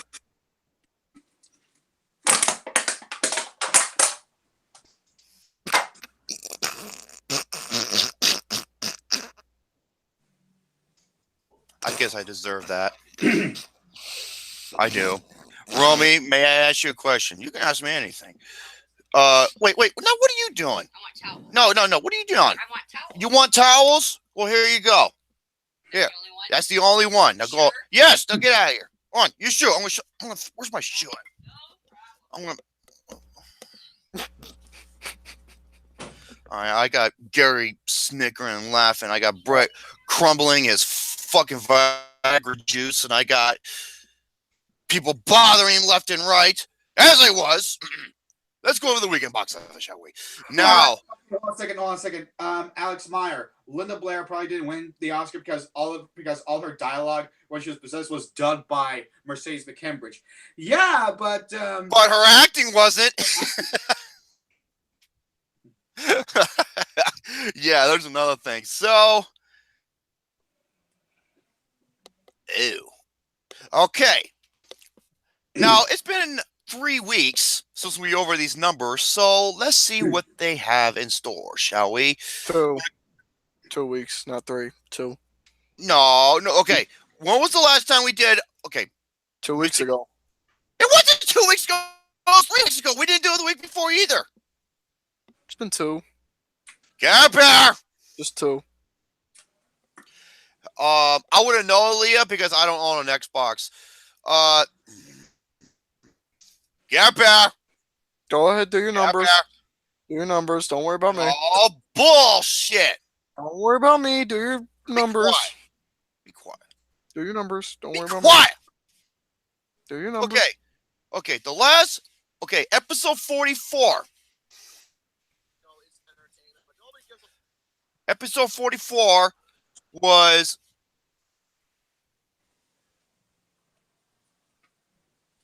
okay. It was May 6th, 2018. That's what I said 3 weeks ago. You said 2 weeks. I said 3. You're just hearing things. You sack of horse shit. I said 3. You're just hearing things. All right. Oh yeah, I'm hearing things. All right. You goddamn nickel poop. Here we go. Let's go over the top 5. And by the way, Black Panther is number 14. Well, then again, it's already on DVD and whatnot. And yep. And it's just right close to the 700. Be quiet, Gary. Close to the $700 million mark. Here we go. Number 5. Last week it came out number 4, and it's number 5 this week. Life of the Party, aka Death at the Party. Still haven't seen it. What the fuck, Gary? Be quiet. Don't worry about me. Yeah. Life of the Party made $5.1 million, and it's in 2,937 theaters for a total gross domestically of $39 million. Number 4 is Book Club. Book Club $9.45 million, and it's in 2,810 theaters with an overall gross of $31.6 million. Number so is tanking because it's more everyone's the I'll go to the beach. Well, you never know. Okay, well, what the fuck? Now I got a goddamn car commercial blocking my view. All right, here we go. What do you? Hey, Gary. No, that does not go up your butt. Oh my god! All right. Oh my god! I forgot about my movie review. Shit. Oh well. Well, join them with me. Okay. Number 3, Avengers Infinity War. It was number 2 last week. It made 16.49 million. It's still in 3,768 theaters, and it's made 621 million, and rightfully so. Number 2, it was number 1 last week. Deadpool 2. Deadpool 2 with a 66% What are you doing? Nothing. Don't worry about me. We're making noise! Nothing. With a 66% drop. 66% drop, and it's made 207 million. Number 1 is Solo, a Star Wars story, making 83.3 million out of 4,381 theaters. And that is your top 5. Any comments, good sirs? That's surprising. Yeah, well, actually, not surprising because, well, look what Solo is up against. Well, it's already been out in theaters for a little bit. What's like the next big film that's supposed to be released? Fuck. What's supposed to come out this weekend? I forgot. It's supposed to come out. What's supposed to come out this weekend? Oh no, I don't care. So all right, moving on. I got a lot of shit to go over. So now, as for the Googler, I'm going to say that for next week because we don't have our guests. I usually like to play. Would you quit playing Pac-Man with a fucking cube? Don't worry about what I'm doing. Brett, Don't worry about what I'm doing. So I'm going to save the game. Just do your shit. Would you kindly shut the fuck up? All right. Oh, Adrift. Okay. So, first things first, let's go over Al Snow. If you don't know who Al Snow is a longtime professional wrestler in ECW and WWE. And during his interviews or interviews in general, he can say some pretty stupid fucking shit. I'll give you one of the examples. He hates fucking wrestling fans, for one. Yeah. And here is another example. Now, this is from Kayfabe Commentaries when he was getting interviewed. You got to hear what this... He's like, what does this have to do with movie-related? I'll get to that. You'll hear it. Okay. Now, in response to a question to where Hulk Hogan and Andre the Giant, and yet this individual thought that was not the best match of the night. The best match of the night was Macho Man and Ricky the Dragon Steamboat. Thank you very fucking much. I can't go against that because it was. No, it's one of the greatest fucking matches in history. However, Gary. Don't worry about me. Go ahead. Quit! You're making too much noise. You're driving me crazy. Don't worry about me. I just watched Macho Man in an episode of King of the Hill not too long ago.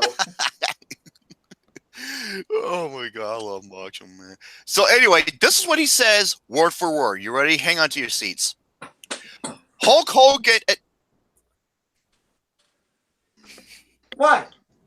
Hulk Hogan and Andre the Giant was the biggest draw, which makes it the best match. How do you not equate the biggest draw being the best match? If it doesn't draw money, I don't care how good physically it is not a good match. And then the guy interviewing asked this question. Is the best... Quit! Is the best film the one that makes the most money? Here's his reply. Yeah, according to the producers, the bookkeepers, and accountants, because without drawing money and motivating someone to leave their house, pay for a ticket, and then go to a movie theater, you have no movie industry. So Avatar is the greatest film of all time, huh? Okay, let me give you some examples of films. Please do. that didn't do well at the box office, but was still able to please so many people. You got Steve Jobs with Michael Fassbender. You got Jerome. Jerome, I know you didn't like it, but you have to give credit's due. Martin Scorsese's Hugo. You also have Scorsese's other film, Silence. Oh, fuck that movie. You also have Foxcatcher. That didn't do well. Oh, fuck that movie. Oh, okay, Kubo and the Two Strings. That film, yes, and a good handful of Edgar Wright films pre-Baby Driver. And Deepwater Horizon, that's another big one. The Hurt Locker, that was, for that year when it came out, that was the lowest box office. The lowest grossing film to win Best Picture. Speaking of Catherine Bigelow, we got Detroit as well. Gary, what the fuck are you doing? Don't worry about me. We got Catherine Bigelow's Detroit. The Nice Guys, that's another great one. And okay, so box office draws box office equals quality, huh? In that case, Transformers: The Age of Extinction was the best movie that came out in 2014. Because yeah, that was the highest movie of 2014. Fuck. Or other than Avatar: Revenge of the Fallen. Yeah. So, Al Snow, you're full of shit. And I was having a talk, and I was having a talk with one of my good buddies about, Pokemon, the first movie, saying that even though I'm a Pokemon fan, I fucking hate that movie because when I told him I was taking off my Pokemon goggles so I can look at it as a film, and he told me, no, you can't do that. You have to watch and he told me that it was made for the fans and it was a success at the box office. And I was like, what does that have to do with the quality of the film? And all he said was, "Oh, they didn't care about making a quality film." I was like, "It's like, what's the fucking point?" What's the point of making it? Because Pokemon the anime was a big thing back in the. I'm sorry. Growing up, I never got into that shit, dude. Well, yeah, because you were born in the '80s. That's why. Hey, I'm a Pokemon fan, but even as a kid, I fucking hated that movie. Oh my god. So in other words, box office doesn't mean shit. Thank you. Yeah. Edge of Tomorrow, another good example. One of my favorite sci-fi films. Yeah. So who the fuck is he trying to? Yeah, Al Snow, you're so. Yeah, head. Someone. Yeah, you should get someone head. So you shut the fuck up, retard. Okay. I want to thank Hunter Hughes, Alex Meyer, and Justin Lewis for giving me many of the material I'm going to go over. And speaking of that, oh wow, this list actually has changed since the last time I saw this. Let's go over the most pretentious movies ever made by theranker.com. You ready? No? Alrighty, let's begin. Now, I'm not going to go over every single one, but I'm just go over the... Let's go over the 10. The top 10, or... I'll just go with the top 20. Okay, here we go. Number 20. Now, this list is 50-50. Number 20, Mulholland Drive. That is a brilliant David Lynch film. There's only one David Lynch film I love, and that's The Elephant Man. You also Blue Velvet to an extent. That's a girl who was a lesbian in that film. Yep, and that was oh my god, what's her name? Yeah, Naomi Watts, beautiful woman. Number 19. Oh no, number 19. Okay, Brett's gonna go fucking batshit crazy. What's number 19? Magnolia.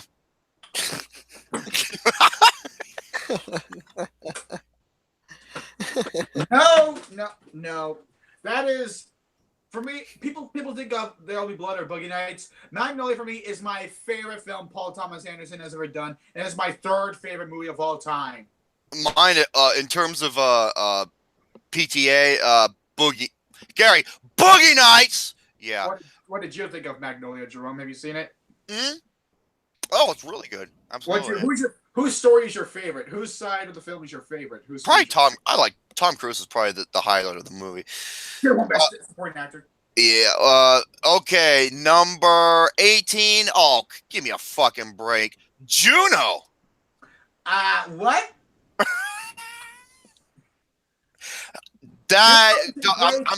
of what Oh, it's like hell to yeah. be a pregnant woman in high school. What the fuck? Okay, Meyer, I tell you, this is 50-50. Number 17, Birdman.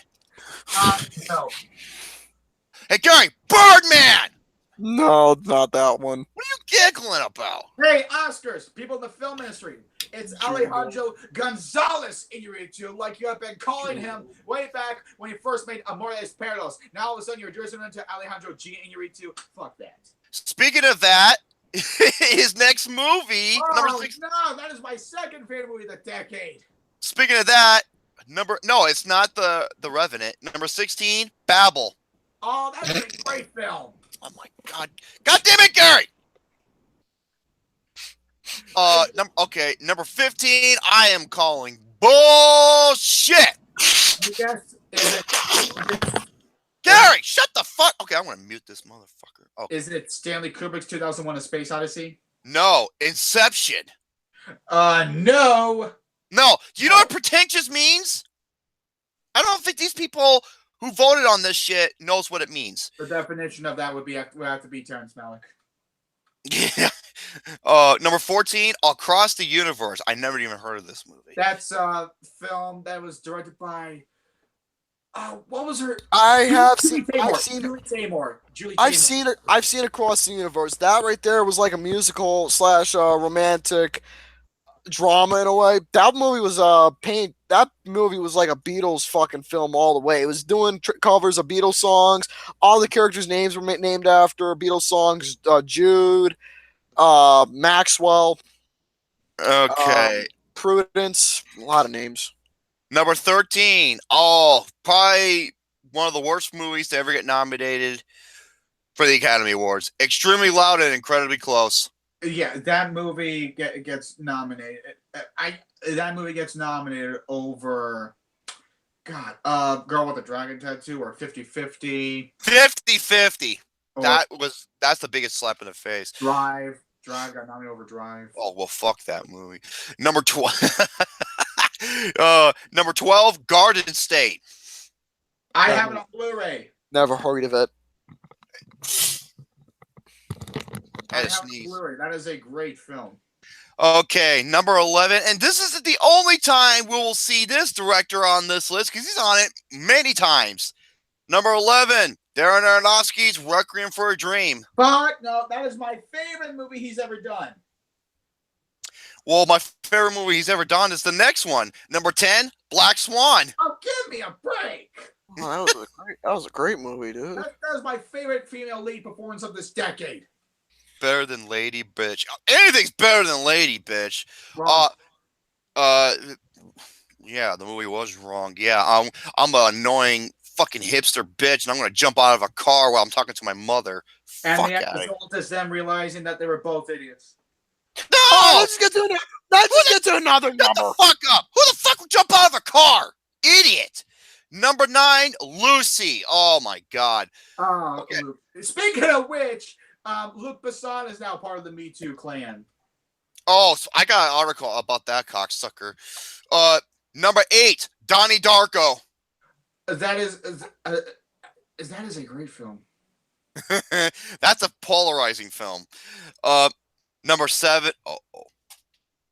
Watch Brett jump out of a seat. You ready? Because I don't agree with this. I don't know how this movie's pretentious. Number 7 is Titanic. Fucking what? How's that pretend? Do these people know what the word means?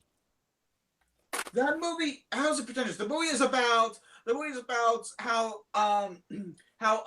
Rose, one of the last survivors of the Titanic. Oh, in that movie's case, I think in that movie's case, and how her experience was like on that ship. Yep. And when she met Leonardo DiCaprio. And he got a little bit of that ass. Okay. By the way, one more thing. I want to say to the people who criticize that one moment, who say, "Oh, why couldn't Leonardo DiCaprio get on that thing with Kate Winslet?" Okay. Ways. Okay. First of all, thank you very much. A lot of people will be like, "Oh, there's enough room." I was like, just because there's enough space doesn't mean it has the power to contain both of them, because when they both got on that door, what happened? It was starting to fucking sink. Exactly. So Leo sacrificed himself because he wanted her to live on. Very simple, folks. Okay, who's got the feedback? Okay, it's gone. Okay, these next 3 picks. No, 1. Oh, these next picks, I agree. Okay, who's got that fucking? I got the package. Hold on. It is coming from you, Gary. Jesus Christ. We'll open that in a little bit. Okay, these next picks, I agree 100%. Number 6. I fucking hate this movie. The Tree of Life, Terrence Malick. Okay, here's what I have to say about Terrence Malick. Me as an art house fan. Okay. I'm a huge fan of art house fans, but my problem with Terrence Malick is that he seems to have taken the term art film in a literal sense. Just go over there and just walk, and we'll start filming. And that's pretty much it. I remember this one person said this about Malick's films and people who discredit his films. Terrence Malick's films are meant to make you feel relaxed and silly. And I replied to that comment by saying, I can do that in my backyard for free. Why do they pay money to do that? Shit, I do that for free too. It's called beating off after I watch porn. Okay, number 5. Thank you. Fuck this movie. I have never wasted 3 hours of my life. And I said this in my review when I was writing for the paper at the time. I said, I never in my life have I ever wasted 3 hours in a movie theater. Is it the Wachowski brothers, Cloud Atlas? Cloud ass lick. This movie is fucking bullshit. I hate this. It was my number 2 worst film of the year. And when I went to go see this, I saw people getting up and walking out, and I was jealous. I'm not kidding you. Number 4, last time I checked this list, it was number 1. Which is kind of weird, because I don't know if it got voted up or voted down some. But last time I checked, this was originally number 1. And I agree 100% because not only is it... Okay, Alex Meyer says I'm funny. They're both transgender women, so you can't call them brothers anymore. Nope. They were born brothers, so I'm calling them brothers. Like, I understand. Okay, you know, I hate bringing this shit up. I understand the problems they're going through, but just because that doesn't mean anything when it comes to what they were to begin with. Yep. Okay, number 4. Not only is this my most pretentious movie I've ever seen in my life, it's one of the very rare films I give a -1 to.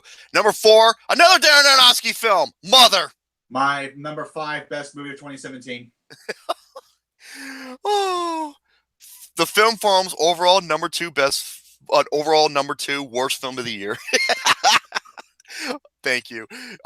Number 3, I agree. Number 3, Stanley Kubrick, I love you, but I hated this fucking movie. Eyes Wide Shut. That is a great Stanley Kubrick movie. I love it. Holy shit, dude. Fucking Jared and I look exactly alike. My God, you can see the resemblance, dude. You can. He posted a picture. You can see it. When I think of Jared, I don't think of Jared from Subway. You know what I think of when you mention him? He went to Jared. Dude. Okay. All right. Jared. I'm calling him Jerry. There's Jared and Jerry. You can't call him Jerry. Well, I'm calling him Jerry. That's not his name. I'm calling him Jerry because I can. He's the mature version of me. He really is. He's the mature and handsomer version of me. It's true. Yeah, it is true. You adolescent fucking ding dong. All right. Number 2. That's right. Number 2. Shut up. Number 2, Vanilla Sky.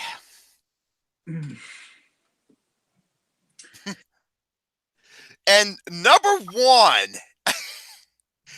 I don't know how the movie's pretentious, but number 1, Crash.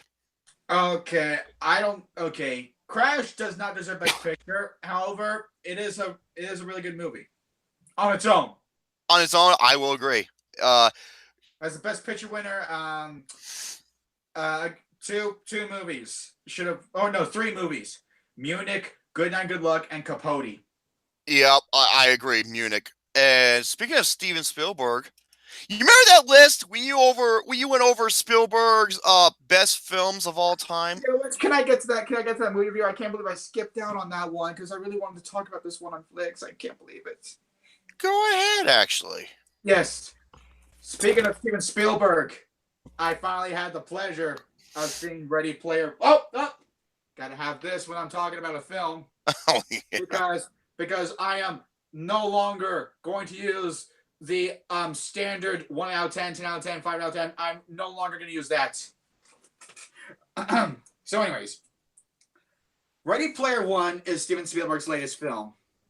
And here's what I have to say. 74% on Rotten Tomatoes might be a little bit too low. Should be like somewhere in the mid-80s. I think that's way too fucking low. That's criminal. At least the mid-80s. That's where it should stand. Because this film will be up there with Catch Me If You Can and Empire of the Sun as one of Steven Spielberg's most overlooked films.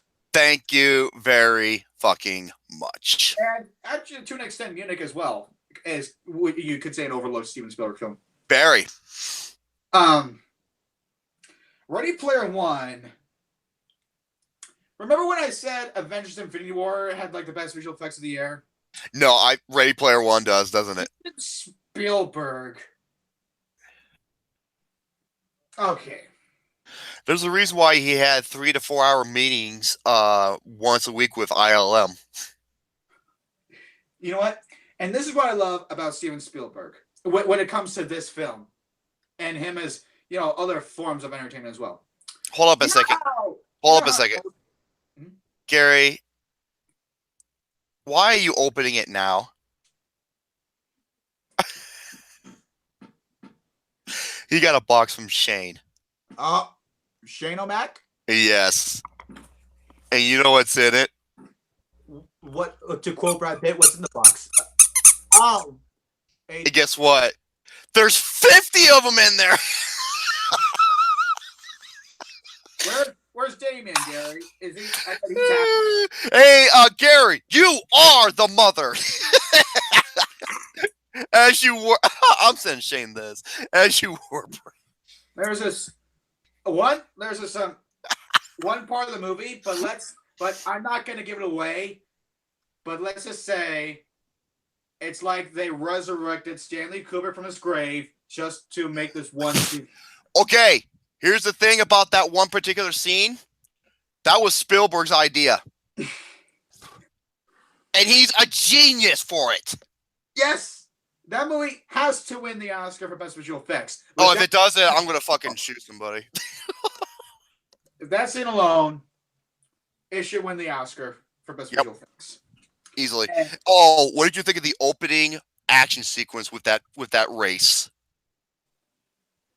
That's one of the greatest action scenes I have ever fucking seen. That is an amazing. Okay, you know what? How many times have I got to see King Kong in films recently? Yeah, but still, that was amazing. That was an amazing. Okay. Back to Steven Spielberg. What I love about Steven Spielberg when it comes to this movie and him as a person. Okay, you know how most kids' films, stupid, shitty kids' films like the Emoji Movie and Smurfs, or a bunch of businessmen are like, what are kids doing? This? I don't know what this is, but kids are doing it, so let's just put this in, and I'm pretty sure that makes us cool, right? No. What Steven Spielberg does, though, when it comes to a bunch of things, when they brought up Twitch, they don't try to do it just to be cool, like, oh, we're in touch right now. Steven Spielberg is in touch with the mainstream crowd. Thank you very much. Unlike most people these days. He does his research. He knows his shit. Mostly because he actually is an avid gamer. He is an avid gamer, and most of the shit that involves in the movie revolves around him as well. Yes. Oh, not to mention, I remember seeing him play Wii with Miyamoto. It was like, that was a great fun. And not to mention, he helped create the Medal of Honor first-person shooter series. Yes, he did. I mean, Medal of Honor Frontline for the PlayStation 2. The opening first 2 levels is D-Day. Oh, Steven Spielberg couldn't get enough of that. Oh, dude, it was heavily reminiscent towards Saving Private Ryan. If you never played that, that's a great shooter for the PS2 back then day. In fact, I would not be surprised if you got a hand in the D-Day sequence for Conker's Bad Fur Day. Anyway, but yeah, that's what I love about Steven Spielberg, not just as a filmmaker, but as a person, is he doesn't try to sound hip like most people do with the fucking Emoji Movie. He knows his shit. He does his research. This movie shows it. The guy's like, what? How old is he? He's not exactly 70 years old. Yeah, and he comes off like he just made this if he was like 30 years old all over again, or 25. Exactly. And not just that, but I really love the characters as well. Ty Sheridan is absolutely brilliant in this movie. You know, Nope. I was worried that this movie looks great, but is this going to be style over substance? Hell fucking no. No, because it was amazing. There's a lot of character development in this movie, and I love the romantic, chemistry with him and Olivia Cook, who Yeah. may remember got her big breakout in one of the worst horror films I ever seen, Ouija. Oh my god. But then started improving when she was in Me and the Earl and the Dying Girl, and now this movie. And she is absolutely brilliant in this movie. She's like one of the best female heroines of this year. Yep. Her and Ty Sheridan have a terrific chemistry in this movie. And one of Ty Sheridan's best friends, let's say there's a great twist to that character. I'm like, oh. He's like, yeah, I can get down with this. I was worried about Ben Mendelsohn because I was thinking that Ben Mendelsohn could play the stereotypical, oh, I'm a businessman, I'm an adult, and I'm like, no, there's backstory with him. Exactly, and it's really good. It's very good, and it all makes sense. He doesn't come off. I was worried that he'd come off as a stereotypical man wearing a suit who liked to ruin kids' funds. Exactly. There's legit reasons behind his character. Right. He's not a stereotypical villain. And I just want to say, it's really funny how, you have a high class British talent like Mark Rylance playing. Oh, okay. Yeah. Just to say, there are a couple of huge twists in the movie, so don't ruin nothing.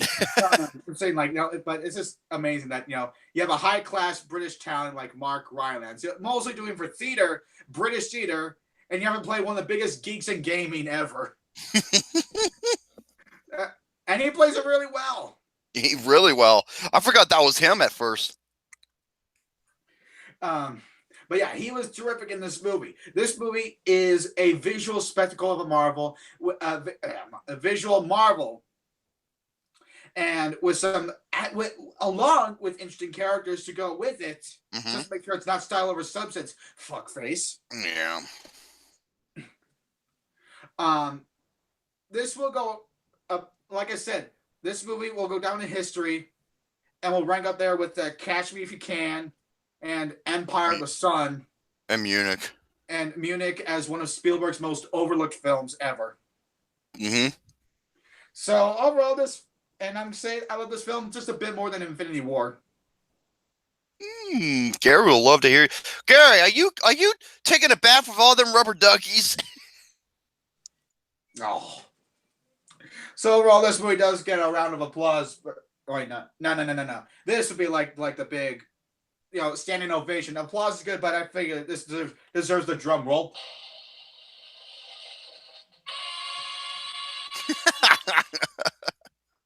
More noise than the clapping.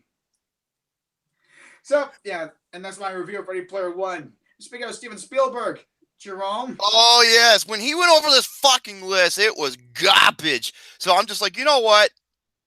I need to do everybody a favor after they heard this bullshit. Yes? One thing about Ready Player One. It's fucking Chucky!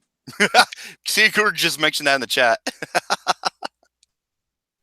So, what I have here are, to me, his 10 best films he has ever made. Now, I remember once when I said, oh, that should have been in the top 10. It was actually my number 11. Number 11 is Munich. Barely missed the mark. But hey, you could do top 11. Why top 11? Because you like to go one step beyond. You know what? If I ever plagiarize, it wouldn't be from him. Okay. Yeah, zing. Yeah. I'm gonna have a comedy movie where a girl gets raped off camera. Okay.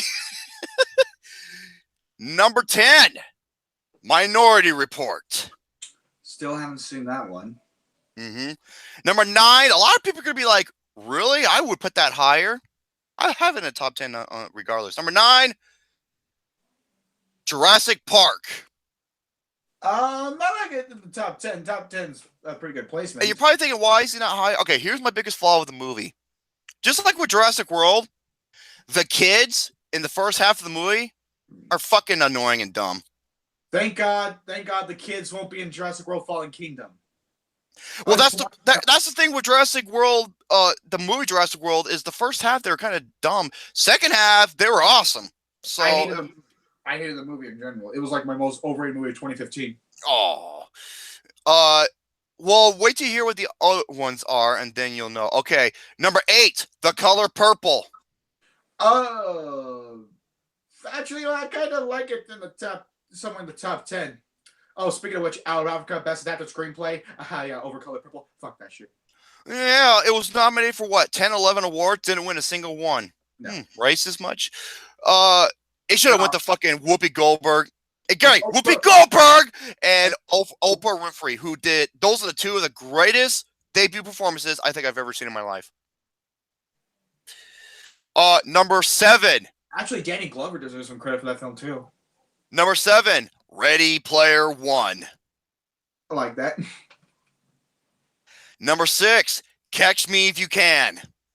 Yes, that is a good placement there. Now, his top 5 are locked. There's nothing that's going to break this top 5. Number 5, Raiders of the Lost Ark. Yes. Jesus Christ. Okay. Number 4, Jaws. Okay, here's what to say about that. You know, okay, One Flew Over Cuckoo's Nest is the best movie of 1975. However, best director should have been Steven Spielberg. It should have been like a win-win situation for Jaws and Cuckoo's Nest. But too bad Spielberg wasn't nominated for Jaws. That's a fucking sham. Is it true that he was like on the verge of just like ending it all with Jaws because of all the stress he was fucking going through? That's why he should have won for Jaws. Best director. Cuckoo's Nest deserved best picture, but best director should have been Steven Spielberg, even though he wasn't nominated. Number 3, E.T. the Extraterrestrial for Gary, the Extra Testicle. The Extra Testicle, Eddie Torres. Number 2, Saving Private Ryan. That for me is not my number 1. And my number 1, you already know what I'm going to say. I think it's the greatest movie ever made, Schindler's List. Liam Neeson and Ray Fiennes should have won their Oscars. They should have fucking won. I'm sorry. Yes. Especially Ray fucking Fiennes. That is one of the top 10 biggest Oscar snubs ever. I remember that list of yours. I remember that list of yours. Schindler's Fist. Schindler's Fisted. So yeah, there. That's how you do a fucking Steven Spielberg list. And it still sucked. Yes, it does. All right, let me see. What else do I got here? Do the movie review. I got a lot of other shit to go over. Well, movie review first. Fuck the other stuff. Oh my god. Okay, let's go over some movie reviews. I got 3 for you. First one I'm gonna go over is Quiet Place. No. Quiet Place. Shut up! Please. No! The first Fuck one. you. Fuck you too. First one I'm going over is Isle of Dogs. Isle of Dogs is a stop motion animation film by Wes Anderson, who I know him as the king of the hipsters because he is one. He's pretty much why I cannot stand most of his films. However, Grand Budapest Hotel, a great Budapest Hotel, was a film that shocked me because I was like, wow, this is really good. So here comes Isle of Dogs. Isle of Dogs is about a film setting in Japan where, Gary, be quiet. I'm doing my glasses. Why is it focused on your... No, never mind. Where Isle of Dogs is basically where there's an island where they release these dogs because they believe dogs contain this infectious disease. Therefore, all dogs are banned. However, one particular kid doesn't want to let that go away because a man is a dog's best friend. Of course, you can know that. And basically, he goes over there to try to find his dog and return him back in the best way that he can. Now, you got all the Wes Anderson individuals, I guess you could say, people who usually are in his movies, they usually return back. Except Jason Schwartzman and Owen Wilson, they're not in the movie. Oh, good fucking riddance. Yeah. And this is a damn good movie. This is a beautiful looking stop motion animation film. This has great voiceover work, great connection with the dog, especially with the kid and the dog. I thought that was very sweet. And Gary, would you be quiet? I'm not doing shit, dude. God damn it, boy. I'm not doing shit. I would have loved this if it wasn't for one particular thing in the movie. This, oh my God, this brought it down a good amount for me because I cannot fucking stand this bitch. Greta Gerwig. The queen of the hipsters. She is the worst aspect of this fucking movie. She really is. Her voice is annoying. Her character is annoying. There's like little to no like use for her. And wow, how funny. The queen of the hipsters plays a woman character, a foreign exchange student who is a conspiracy theorist hipster. Oh, gee.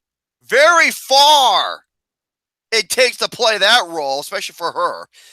That is, yeah. I won't say she ruined the movie, but every time she was on screen, I just wanted to look into a loaded gun. I swear. But other than that, really good movie. Go see if you have a good chance. 4 out of 5. Amazingly well. Yeah, the king and the queen. Well, that's you, Owen B. Not me. I couldn't fucking stand her. I hate Greta Gerwig. I saw that movie. Huh? Yeah, see? Even she. Oh, every time she was on screen, she makes my fucking skin crawl. Okay, next one. Oh, boy. Gary, your least favorite movie, or one of your least. Gringo.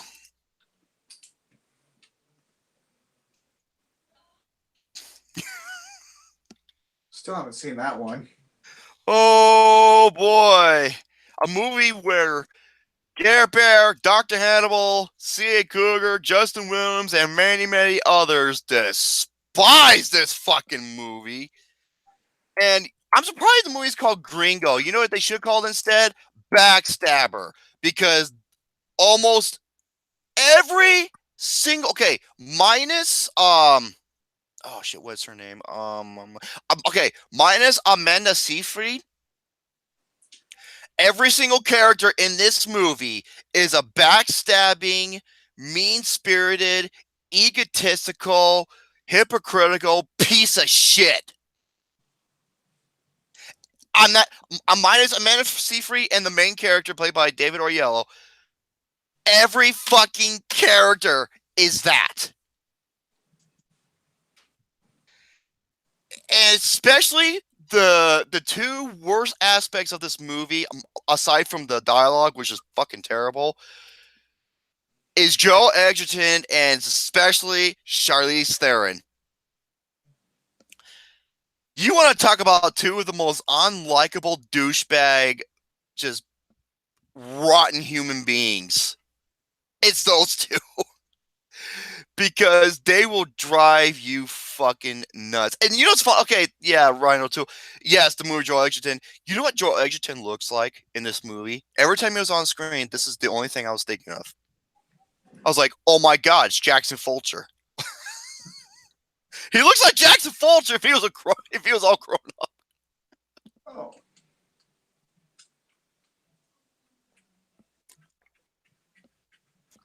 I was thirsty.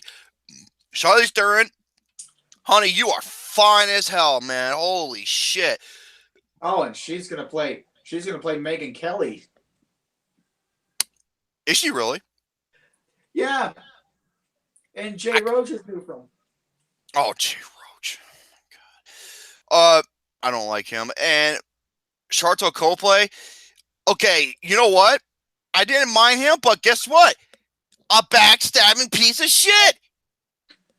Every character in this movie is like that, except for Amanda Seyfried, in which her sole purpose in this movie is either luggage or a plot device to help move the movie forward. That's it. Oh wait, worst actress of the year? No, not over Dakota Johnson for 50 Shades Freed. Oh God. No way, not for me.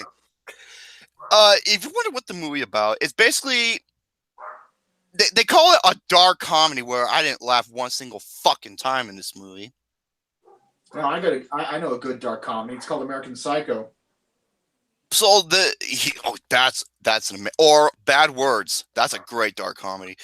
But so basically, David Oyelowo plays a guy who is like stuck in between being a law-abiding citizen and a wanted criminal because there are more backstabs and there are more bullshit that happens to this individual. Man, I thought Precious had it bad, and then I saw this guy. He has it the worst. Yeah, but was it intended that way though? Like it wasn't Precious? Except they try to make this as a funny movie. It's not. It's not funny at all. Huh. The only good things I can say about it is David Oyelowo and the ending. I thought the ending was actually really well done. 1 out of 5. Yeah, skip this bullshit. Now comes my main review. Here is my review of A Quiet Place. A Quiet Place is the latest horror film from John Straczynski, who is not only the lead director, he actually co-wrote it and stars in the movie. Basically, this is set in a post-apocalyptic world where it focuses on a family and them having to live in silence. Why? Because what caused this post-apocalyptic are these particular type of monsters, these creatures, where they go by audio to where they can detect their victims. So they're doing the best they can to see, to survive throughout this situation and try not to make a little noise as possible. Now, before I go into this, I just want to get the flaw out of the way first. There's this one character. I think Gary, you know what I'm talking about. This one character who's beyond fucking retarded. Thank God he's not in the movie that much. That's all I'm going to say. I won't give out any spoilers. That's all I will say. Having said that, A Quiet Place, which has a highly rated percentage on Rotten Tomatoes, like 95 or 96. 99. I'm going to say this right now. A Quiet Place is the best horror film I have seen in the past 4 to 5 years. Really? Yes. This movie is a masterpiece upon the horror genre. John Straczynski, I applaud you because this is one of the best directed films of the year. I hope he gets some award consideration for his work because most of the film has little to no dialogue. And the way it's presented, the visuals itself tells the story. And that is what visual presentation is all about. John Straczynski. I haven't seen it, but what really surprised me is who is behind it besides Jason Blum, but Fuckface is involved in the movie. Okay. This is from Platinum Dunes. It's pretty sad when Michael Bullshit of all people can produce a horror film better than anything that Assholes 24/7 has ever done. Even though their films have a higher rating, like a Quiet Place has as well. Yeah, but they're garbage. Their horror films are shit. I hate every single one of their fucking movies. And you know what? Hey, Nothing Comes at Night, A24, the one that you were such an asshole over, they got it done to perfection almost. So guess what? Take some fucking notes from him. It's pretty sad when I'm telling you to take notes from Michael Bay. Oh, hold on. Let me just put this on mute because this is fucking driving me crazy. There we go. So yeah. Oh god, most of their horror films are garbage. I fucking hate. No, all of them are fucking garbage. So yeah, John Krasinski, not only is he brilliant as a filmmaker, he's a brilliant actor in this film. Also, His wife played his wife played by Emily Blunt, the best actress of the year so far. Especially this one particular segment, which is one of the best scenes I've seen in a horror movie in general. You want to talk about tension-filled and scares and riveting? Yeah, I cannot say much. Okay, all I'm gonna say is it involves her going downstairs. That's all I'm going to say. I was losing my fucking shit in a good way. I was losing my mind. And both children are amazing. And throughout the movie, they're doing sign language because, like I said, these monsters they have like ultra hearing. They go by because they're completely blind. Yeah, exactly. Oh, that scene was just insane, Victor. Yes. And some people, speaking of that, some people are like, people are going to be polarized by the ending of this movie. The ending of this movie is fucking awesome. It was incredible. I was just like, fuck yeah. It just made me want to stand up and cheer. That's how you do an abrupt ending. Okay? And also, like I said, Nothing Comes at Night, where that was an abrupt ending that made no fucking sense and it was a waste of time. This movie, everything makes perfect sense. Everything does. I couldn't praise this movie enough. And also, another thing that should get some award consideration, the sound design. This is some of the best sound design I've ever heard in a movie. And it's not only used to a technical effect, it is used because it plays a huge influence on the story. And the creatures, the monsters in this movie are not only terrifying, but amazing looking. It's unlike anything I've ever seen before of them. So, that's Brady Boo's doggy. So 4.75 out of 5. Brilliant. Absolutely brilliant. I love this fucking movie. I couldn't praise enough. Other than that one character who was a fucking idiot. He's not even in the movie that much. So, there you have my movie reviews. Quiet Place, go see it. It's making so much money according to its budget, and rightfully so. Once again, assholes 24/7, take notes from Platinum Dunes. I cannot believe I'm fucking saying that.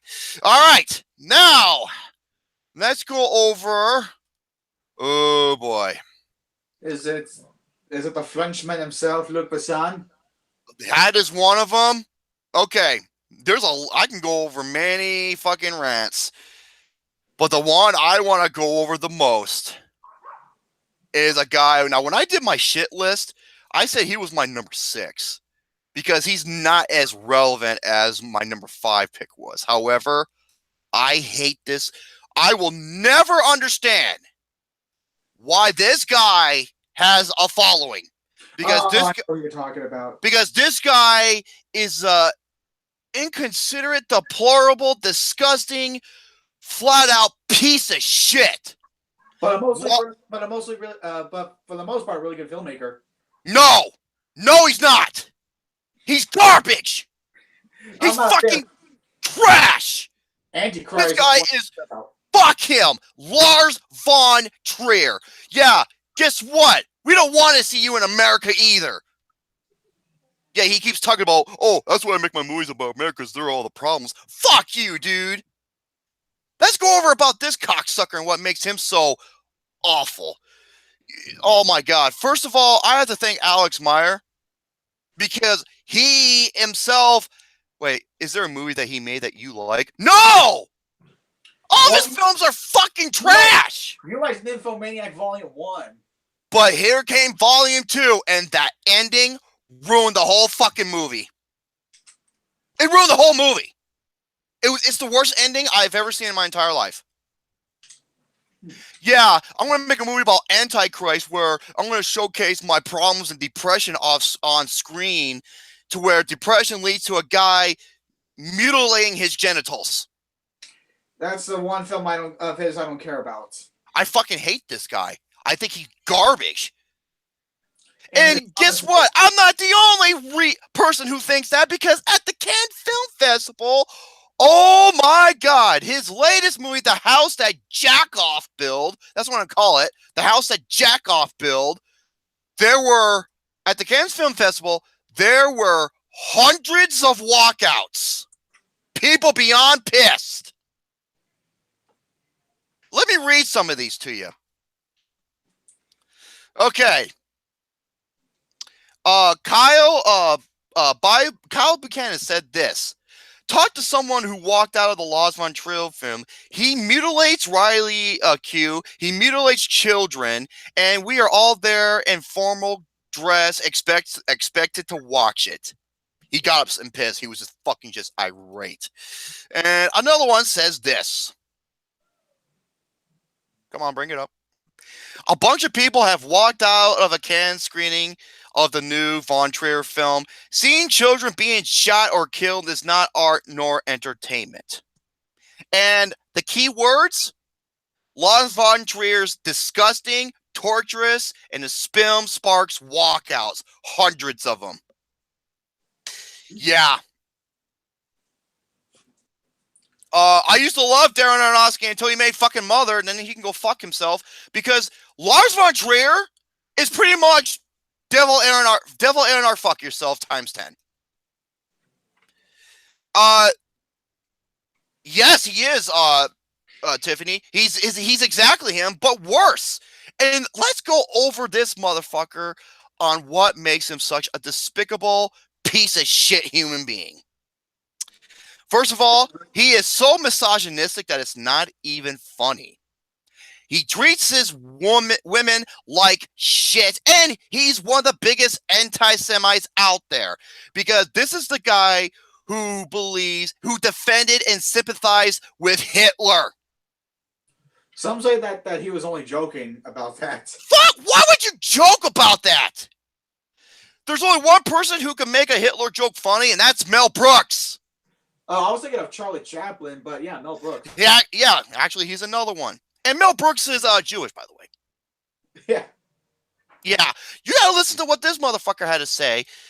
First of all, if you don't know about this guy personally, yeah, let's just show how much this piece of shit is. He broke up with his pregnant wife, and guess what? He moved in with a much younger babysitter back in '96.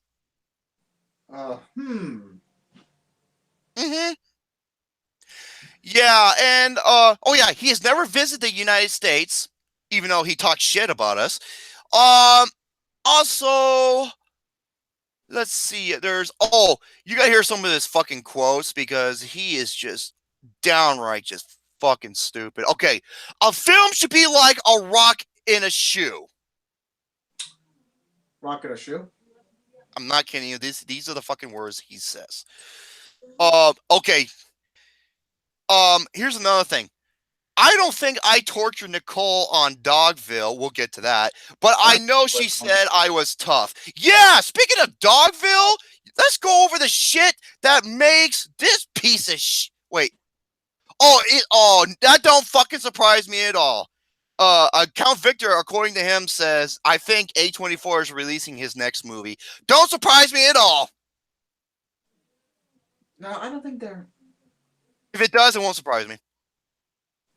All right, okay, I got it saved up here. Here we go.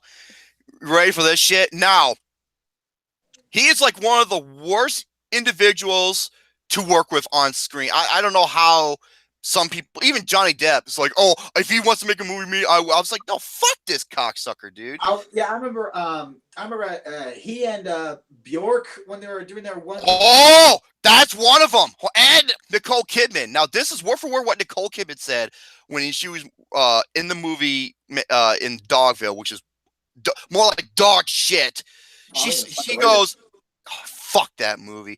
I think I tried to quit the film 3 times because he said I wanted to tie you up and whip you, and that's not to be kind. What do you mean? I've come all this way to rehearse with you, to work with you, and now you're telling me you want to tie me up and whip me? But that's Lars, and Lars takes his clothes. He literally took his clothes off and stands there fucking naked. Why? So he can get a certain reaction from his actors. Oh, you want to fuck him, dude? You want to learn about directing on set naked? Look at Tommy Wiseau when he was making The Room. Yeah, but this is different though. Tommy Wiseau is a fucking he's something else. But Lars von Trier, he's just a sick, sadistic piece of shit trash. And she goes, okay, put your clothes back on. Lars, please, let's just shoot the film. But he's very, very raw, and he's almost like a child that he'll say anything and do anything. And Bjork, yeah, let's go over her, shall we? She released this statement around the time the Harvey Weinstein incident came out. And she says this: it was extremely clear to me when I walked into the actress's profession that my humiliation and role as a lesser sexually harassed being, which that's what most of his fucking films are, because he's a sick, sadistic piece of shit, was the norm and set in stone with the director and the staff of dozens who enabled and encouraged it.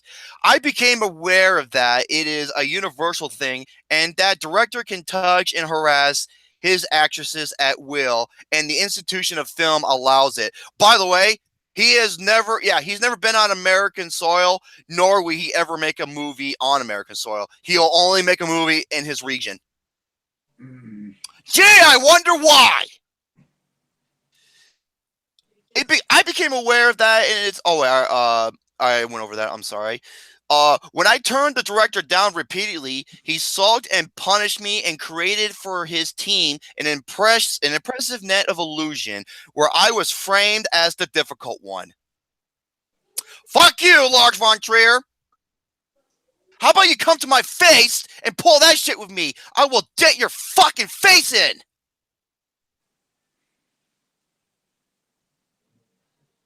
Yeah, I'm going to put my depression on screen by showing a guy getting his genitals mutilated.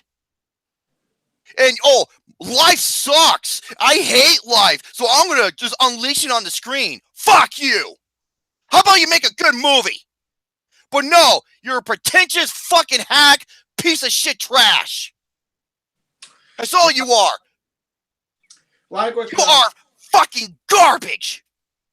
Like with Woody Allen and Roman Polanski, they are some of the creepiest and dumbest people ever. Lars von Trier is up there with them. I always like to separate the art from the artist. Yeah, my films are about ideas that clash with the world. That's another quote he says. Yeah, and he is just so okay.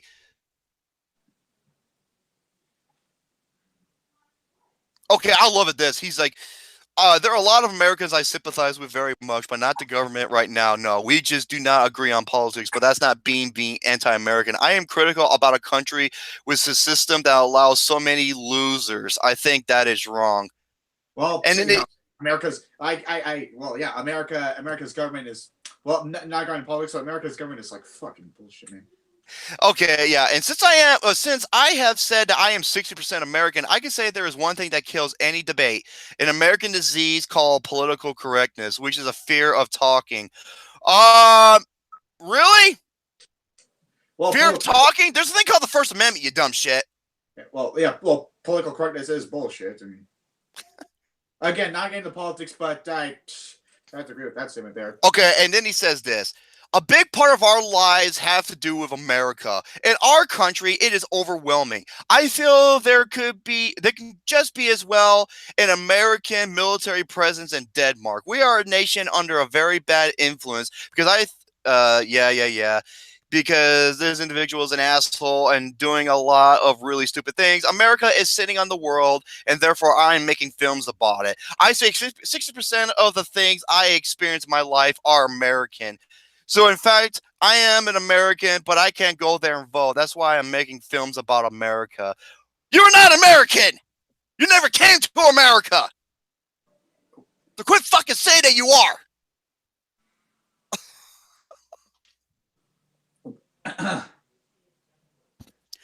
This guy, oh my God. And then he says this. It is a strange question that I have. Oh, hello, Christine. It's a strange question that I had to excuse myself by writing and directing Antichrist, which sparked controversy. I don't feel that. You are all my guests. It's not the other way around at the Cannes Film Festival 2009. Really? Oh, and he also said this about his movie, The Antichrist. I am the best director in the world. You don't got jack shit on Christopher Nolan. Nor Steven Spielberg, nor Martin Nor Scorsese. Spielberg, or Scorsese, even though he pulled that shit on Mother, or fucking Mark Madonna. Or Robert Zemeckis. You are nothing. You're one of the worst. Stanley Kubrick, don't forget him. And by the way, hey, PDCAs, come at me. Because PDCAs worship this fucking guy like he's God. Well, come at me, PDCAs. I am what you could say. I'm also a fan of him, but I'm not. I cannot deny all the bullshit that he has pulled. It gets worse. Oh, no. Thanks to Alex Meyer. He also said this. Okay, in an interview with IndieWire, Von Trier admitted he works with actors this is how he works with actors. The same way a chef works with a potato or a piece of meat. What does that mean? Think about it. A chef works with a chef chops a potato, turns to French fries. Yeah, he pretty much abuses them. He's a fucking piece of garbage, dude. Oh, okay. And then he says this. Ready? You want to know what makes him a fucking anti-Semite? Here we go. I really wanted to be a Jew, and then I found out I was really a Nazi, because my family was German. I'm German too, you dumb shit. Doesn't make me a fucking Nazi, which also gave me some pleasure. So is Christoph Waltz, although he did play a Nazi one time. But he was amazing, though. Okay, which also gave me some pleasure. Okay, Hitler did some wrong things. Some? He nearly exterminated a race! He nearly brought apocalypse to the world! You fucking dumbass!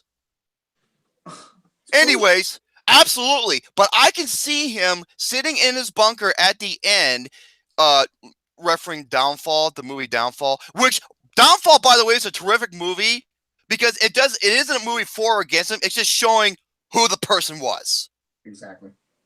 He's not what you call a good guy, but I understand much about him and I sympathize with him. You are a piece of fucking trash. I sympathize with a guy who gets off. Kills 6 million. Gets off on killing Jews as much as Christian Grey gets off on, whipping women. Mm-hmm. By the way, go see Downfall because that is a terrific movie. And it's a meme now. It's a meme now. Oh my God, yeah, it is. You know what? The actor who played Hitler in that movie, Bruno Ganz, he spoke about that meme and he was like, "I made a great movie, and now people are just looking at me as a meme." Okay, and this is what he said about the house that Jackoff built. I felt like this is at the Cannes Film Festival. I feel like shit. I have so much anxiety. I think I'm getting too old for this. Just to work on the set and rush around with some actors, even though they are very sweet. Yeah, they don't find you sweet, motherfucker. It is a challenge of dimensions. I don't think I can make any more films after this one. Good! Stay back to where you fucking are and do what Devil in Our Fuck Yourself is doing by watching Rick and Morty. So that's supposed to be his last film? I hope it is. And by the way, yeah, aside from the first turd, the house that Jackoff built is my least anticipated film of the entire year. And this movie is 2 hours and 35 minutes long. For a character study? Come on. 2 hours and 35 fucking minutes long. From what I can tell, it's supposed to be a character study, and it's supposed to be like his take on American Psycho. Yeah, except American Psycho launched Christian Bale's like career, and it made him what he is today. And that was a great satire, brilliant dark comedy, satire comedy on the business aspect. This is just like, wow. Oh, and by the way, yeah, remember what I told you that he is just like, holy shit, are you serious? Christine said they had a tornado touchdown 4 miles from where she's at. Oh my god. Really? Didn't know it was that fucking bad over there. God damn it. Hold on a second. Now, let's go over Lars von Trier. Okay. Lars von Trier talks about the people who hated his movie at the Cannes Film Festival. Let me guess. Did he pull the "you don't get it" card?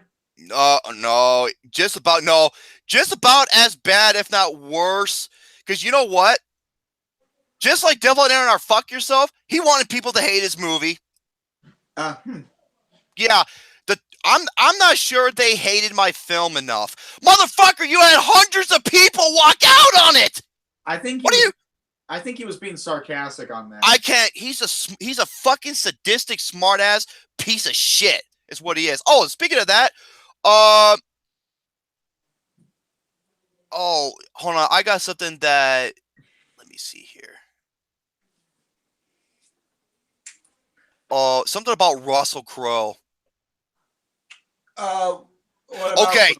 According on the set of Dogville, Russell Crowe visited the set, and he saw how minimalist it was. He said to Lars von Trier, "This explains an explanation." And what does von Trier say? Allegedly, not for me. Well then, he is fucking deplorable. I will never understand how he has followers. This piece of shit. Okay, us followers, like to separate the art from the artist. I can't, because he brings. How can you when he brings that his personality onto the screen? I ignore all that bullshit. All that. Just like Aronofsky did with Mother. He did the exact same thing. So this is what he said. Oh wait, yeah, another follower. Grace Randolph. Oh fuck, Grace, dude, she's a bitch. She's a fucking bitch who pulls that Hitler shit with James Gunn. He did an analogy towards Hitler to James Gunn, who's a talented human being, unlike you, disgraced PG-13 Randolph, Mr. I think Hans Zimmer never made a memorable score. Yeah, folks, if you want to go to Mr. Garrison Reviews and type in the search Grace Randolph, because we cover her in spades of what makes her a piece of shit. So, yes, hundreds of people tweeted vile, gross, disgusting, vomited. It had such a strong response with numerous people walking out and lots of negative reviews from critics. In an interview with Scene Europa, I wonder why, von Trier said he was pleased by the reaction. God, sadistic fuck. He goes, "It's quite important not to be loved by everybody, because then you failed." What? Yeah, so Christopher Nolan failed, so Stanley Kubrick failed, so Steven Spielberg failed.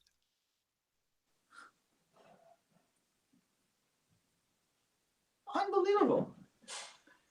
You know, so he basically pulled a David Cronenberg. Yes, and David, and who also I fucking hate with a passion. Okay. It gets better. I'm not sure if they hated it enough, though. If it gets too popular, I'll have a problem. If it gets too popular, I'll have a problem. That's thinking like a hipster, don't you think? Okay, there are filmmakers I love, but they get so biased about so many things. Remember, this is coming from the asshole who claimed he was the greatest director in the world. But the reception seems just about right, I think. Oh, and he said that doing this, it was a pleasure to write. Yet he said that he didn't know he was going to make another movie ever again because of the stress and anxiety. Yeah, but here he says it's a pleasure. So yeah, he's a fucking hypocrite. So it's you call yourself the greatest filmmaker ever, yet you're aiming for divided reactions. I don't think Steven Spielberg was aiming for like a 70% range when he was making Ready Player One. I think he was aiming for making a great film. Lars von Trier, you're no Steven Spielberg. You're no Edgar Wright. You're no J.J. Abrams. You're nothing. You're lower than the fucking dog shit on the bottom of my shoe that I accidentally stepped on. Okay, and this is what he said. You ready? About the research of the film. I do know a bit about psychopaths. I've never killed anyone myself. If I do, it will probably be a journalist. You mean, is he talking about like people who review his movies? Come at me, motherfucker! I dare you! You're pulling an Uwe Ball, Von Trier. You're pulling an Uwe Ball. Hell, let me fight him in a fucking boxing ring like Uwe Ball. I'll do it. I'll knock his Hitler sympathizing ass fucking out. The bitch ass. Yeah, because I was a journalist, and I think you're garbage. You are a fucking abomination to filmmaking. So come after me. Please. If you're man enough to come to America despite you claiming you're 60% American, fuck out of here. Yeah, I'm going to talk shit and make movies about how much I don't like America. You can kiss my ass. Fucking deadbeat. Okay. Got that out of my system. Is Luc Besson your next target now? Okay. I have so much to cover, but here. Okay, I got Luc Besson. I got, unfortunately, Morgan Freeman. I heard Morgan Freeman actually apologize still, so it's like, oh my god, you mean you were responsible for that? Okay. Roman Polanski threatens to sue the Academy.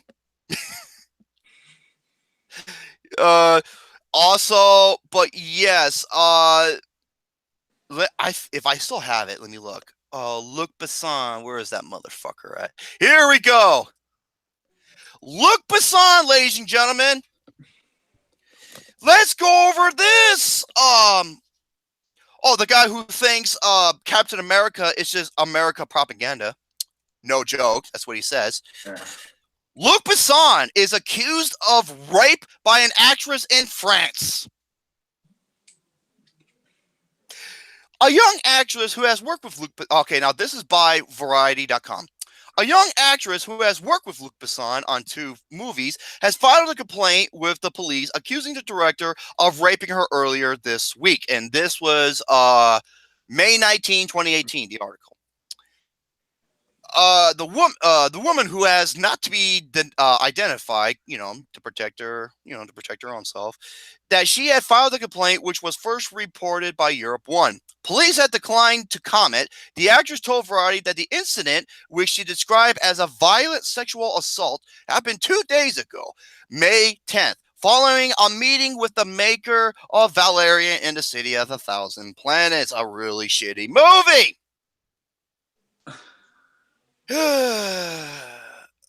Leon the Professional. I fucking hated Fifth Element.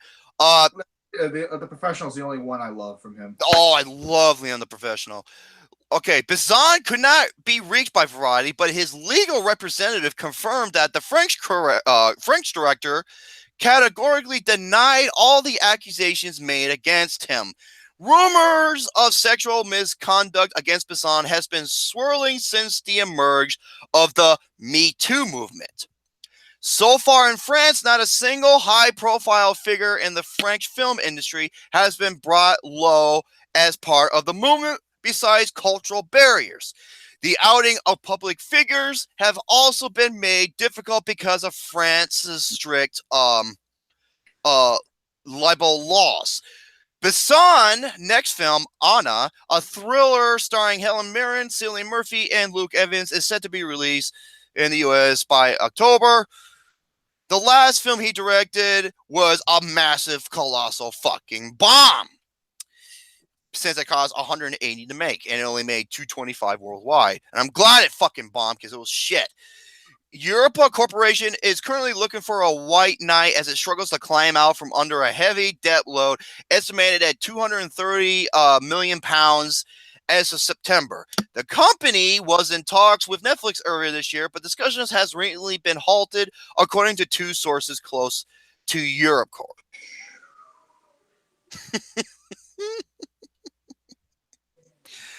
What do you have to say about that? Well, shit. Mm-hmm. Yeah, and Roman Polanski, he's threatened to sue. I'm just like, why? Why? Because you can get away with it, you asshole? Fucker. So, I was going to do the shit list, but we're already at the 3-hour mark, so I believe I'm going to end it on a high note. So there you have it. Mr. Garrison, floor is yours. Wonderful. So that's going to have to do it for this episode of Flicks with the Dicks, everybody. I'm glad you all came in, had yourself a good time. Great episode, blah, blah, blah, blah, blah. You all know the doodahs. So stay tuned for the next week's episode, as where we're going to have Mr. Dr. Hannibal joining in with us for episode number 46. And please subscribe for more bullshit to come as always. And ciao for now. Ready, boo.